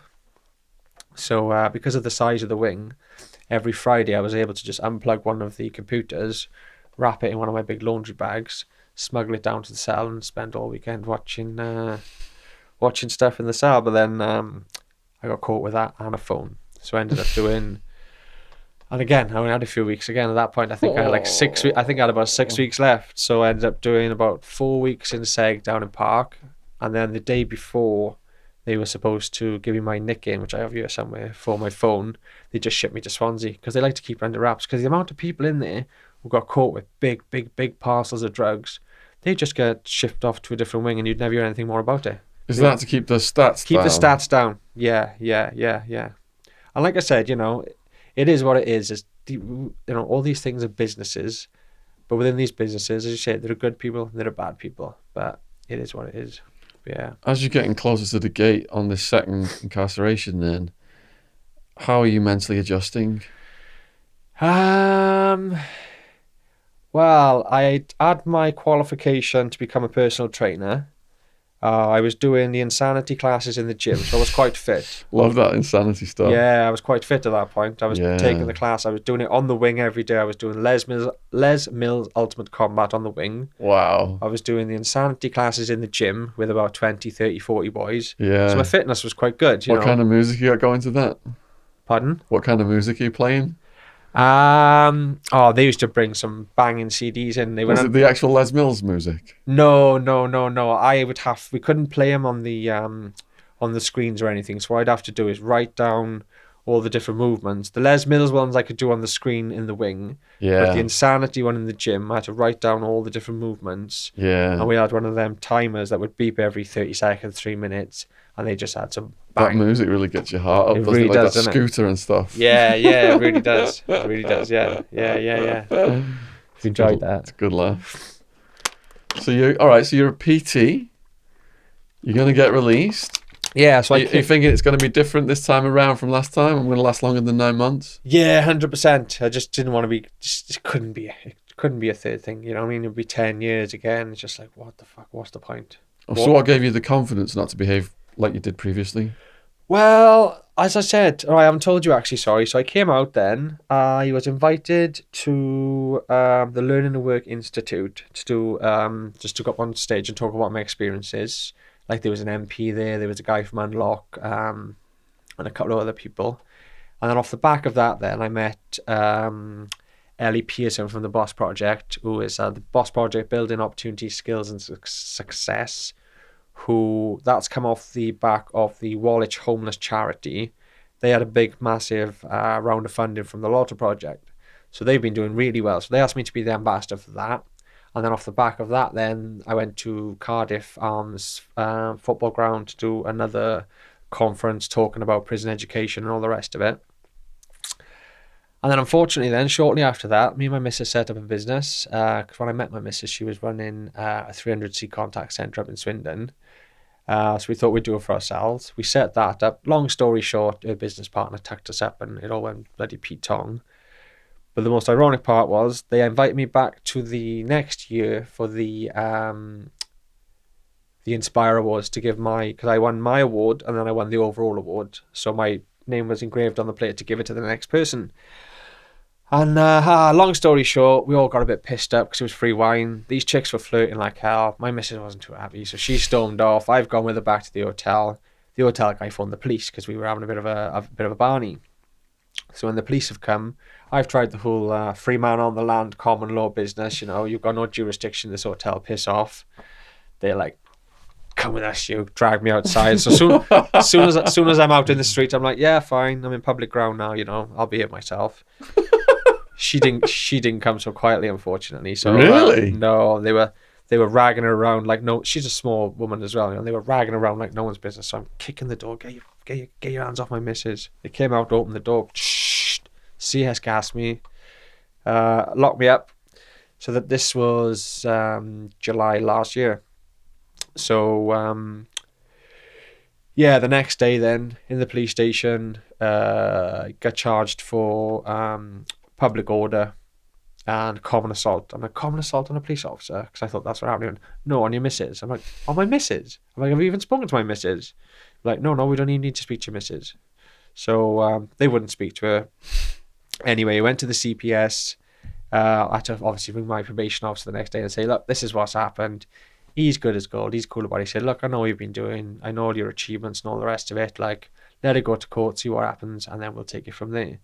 So in the meantime, they've recalled me, but because I'm living in Swindon, it's the Welsh police and the Swindon police. Because I spoke to my probation officer and said, look, what's going on? He said, well, the thing is, Jim, I can't do anything until you hand yourself into custody. He said, but I've got a letter here supporting release. I'm like, right, so you want me to hand myself into custody for you to hand in a letter to support my release? I said, this is bullshit. I'm running a business from home. I'm supporting my missus. Like, I'm not going to do that. So eventually then ended up stress, all the other bits and bobs, got sectioned and then got locked up then in the December. So I was sectioned for 6 days. What's getting sectioned like? Put in a mental hospital? Section was very unpleasant, Shaun. Very unpleasant. So I'll give it to you in a bit of a nutshell. I won't drag it out. No, go into length if you want. Basically, I've always smoked weed, love smoking weed, but my chest's not very well. You know what I mean? My chest's not been good for years. So I got introduced to THC vaping oil, which is far less nasty on the chest. So when we set up the contact center and then that ended up shutting down, I was lucky enough to be able to retain one of our clients, which was lead generation for a van company. Nice little number, just a little 20 grand basic, but I would make then commission of every van I sold. So there's me just working from home. Well, while I'm working from home, I'm obviously vaping constantly at night because I've got no one to answer to. I'm not stoned off my tits or anything like that. I was vaping it all day, every day. In the meantime, I'm on speaking to my probation officer saying, look, I'm in the flat. I'm in my house. Not flat, I live with my missus. I'm in my house. If you want to come and arrest me, come and arrest me. But I'm not handing myself in. This is bullshit. This needs to be sorted out. So bearing in mind, I'm right into the Home Office. I'm right into my local MP. I'm right into my local Assembly member. The local MP came back with, we do not interfere with the judiciary. Great. You're a great help. Thanks very much for that. So that's how it was. I was trying to write back and forth to the Home Office just to try and get some resolution. But they don't care. They want you, once these things happen, they want you banged up and then you can deal with it while you're inside. So by the December, then I ended up getting sectioned and I was in the hospital. They wouldn't accept me anywhere in Swindon. I went from one hospital to another. I got like about 12 different police officers had to come in and rush me, put me in the back of a van at about 1:30 in the morning, take me to the Royal Glam in... What was the reason for rushing you? Because I was just psychotic. I thought they were going to kill me. That's what I thought. There's stuff called targeted individuals. I don't know if you know about that, but there's a person, if anyone's interested in looking into targeted individuals, don't watch the BBC documentary on it because it's a piss take and it just makes people look like idiots. If you're going to look into targeted individuals, look at Catherine Horton, who is a research fellow from Cambridge University.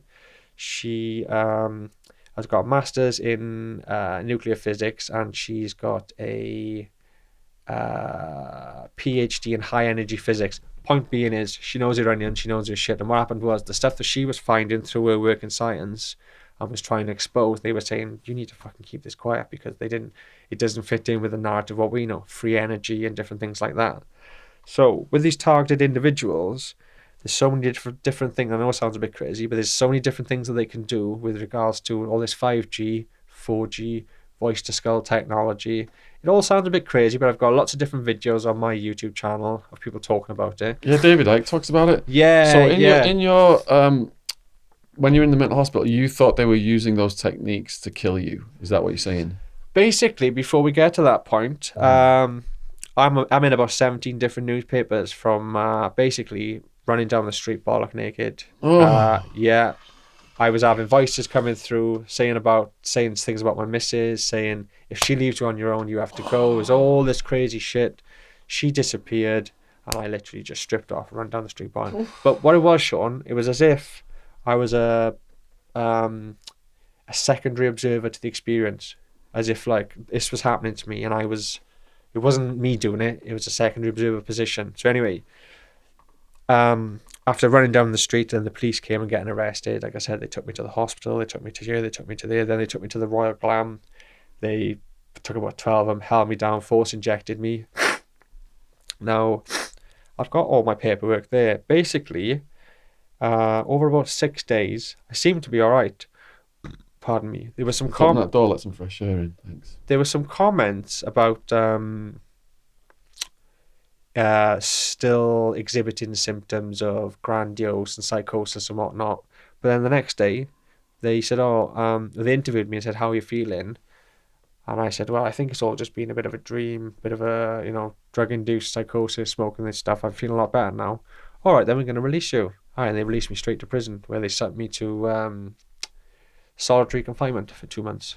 So stuck from being in a hospital into solitary confinement for 2 months. Refused all medication, didn't go outside for 2 months, and then eventually I came around on my own. But during that period, yeah, there was a lot of stuff going on, and I won't get into details because obviously a lot of it does sound absolutely bonkers, and I don't want to get sectioned again.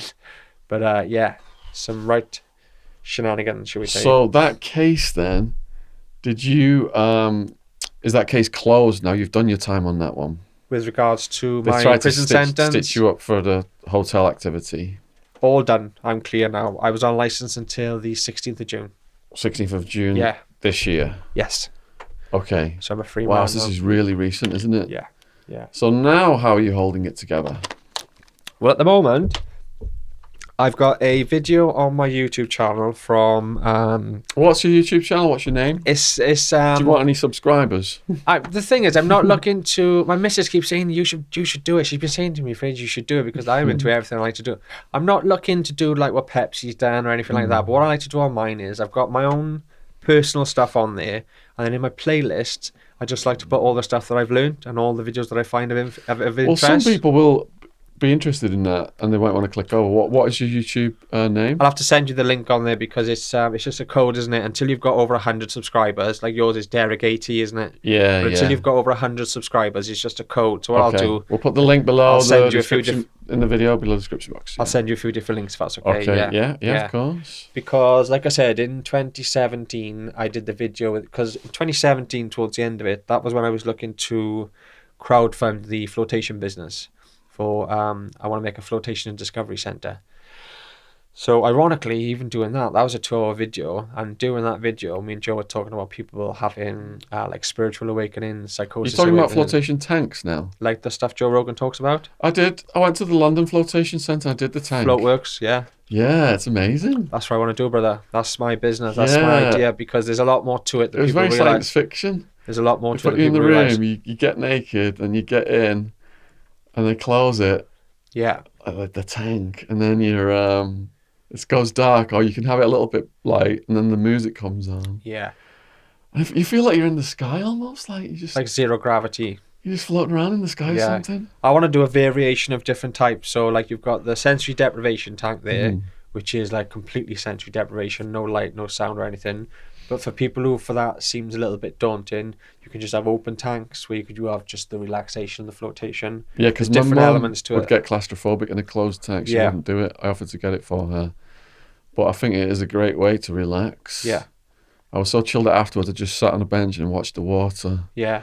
So is that your focus now then? That's my focus now, yeah. Basically, I've got a podcast on Friday with a friend of mine, Harry Martadine. And basically what I think what I need to do is get these books out first, use that to make the money for the charity, for the PET and the Boss Project, keep things in order, do that, and then off the back of that, then hopefully do a crowdfunding campaign for the flotation stuff. So how can people watching this video help you and support you? Well, what I think I'll do if And it's just at least find out what your latest. yeah, I think thing what that I'll do you're if it's doing is. okay is I will just send you the link to the homepage for the book, and then if they want to subscribe to that, then hopefully I can build up a little bit of an And do you email want to just say database. what this book is about? The book is essentially just my experience of 7 years in 8 prisons. So I'm going to break, like I told you I read Jeffrey Archer's first. Oh yeah, His Prison little- Diaries. His little trilogies, and there's a few little funny bits in there that he's adopted of his own. And then I come out, I saw yours. Have you seen the Chemsex trilogy? Mm-mm. That's another one. So it was yours, the Chemsex trilogy, and his one. So I thought, yeah, I'm definitely onto a winner here. 'Cause like I said, I've done 50, 60,000 words, and I'm only just nearly 18 months into 7 years. So, yeah, What about your old friends that you did drugs with and crimes with? I don't see any of them. I moved from Merthyr to Swindon in 2016, and I only stay in touch with one friend, my mate Johnson. He's going to be my friend for life. But yeah, apart from him, I don't see anyone else. And your girlfriend now, is that the lady that you had the situation with in the hotel? Yeah, And is she helping keep you grounded? she's good as gold. Yeah, Good, yeah, she's good as good. gold. Yeah. Wow, what a story, man. It's like so fresh. And, you know, I just hope that this flotation business works out for you. Fingers 'Cause crossed. It's such a positive thing for people to be doing. Well, that's what I think. I think because, like I said about, I don't have a phone anymore and I've got rid of my laptop, it's because I was just addicted to it. We're so embroiled in this 5 sensory kind of reality. You need to come away from that because we're just going down this path, and this path is not leading us into a good place. Not at all. And we need it, don't get me wrong, doing the things that we're doing. We don't know. I'm not a Luddite by any stretch of the imagination. I know we need tech, but we also need to have that balance of coming away from it and having that relaxation. And what I have found is that people who can go into flotation experiences are much like DMT, where you're having entity contact or whatever you want to call it. They're having stuff that's coming through from those flotation experiences that's allowing them to grow massively as individuals. So That's what we need more of, holistic highs. Is there anything you would like to say to the people watching this in conclusion? well, with regards to holistic highs, yeah, the other part of the flotation stuff is the brain entrainment technology. Now, brain entrainment technology, you've got the Lucia light, the Ajna light, and the Pandora's star from London, which is telekinesis. Now, these things are lights, LEDs, which flash in sequences, and they induce altered states of consciousness. I'll send you 2 videos when I get back this evening. And literally, it's almost like having DMT experiences without having to take DMT. Wow. And this is the stuff I want to work towards. Yeah. The only problem I've got is with my 2-hour video that I made with Joe, it's quite long. So when people go on there, people don't have time to sit and watch 2 hours. What I need to do is get some video editing software and break it down into the different sections of what we're discussing so people can just go in and watch the little bits. Cool. All right, brother. Thanks for coming on, man. My pleasure, yeah, brother. You take care of yourself, Jimmy. Yeah, Thank you, cheers. brother. Yeah, Much well done. appreciated. Yeah, brilliant.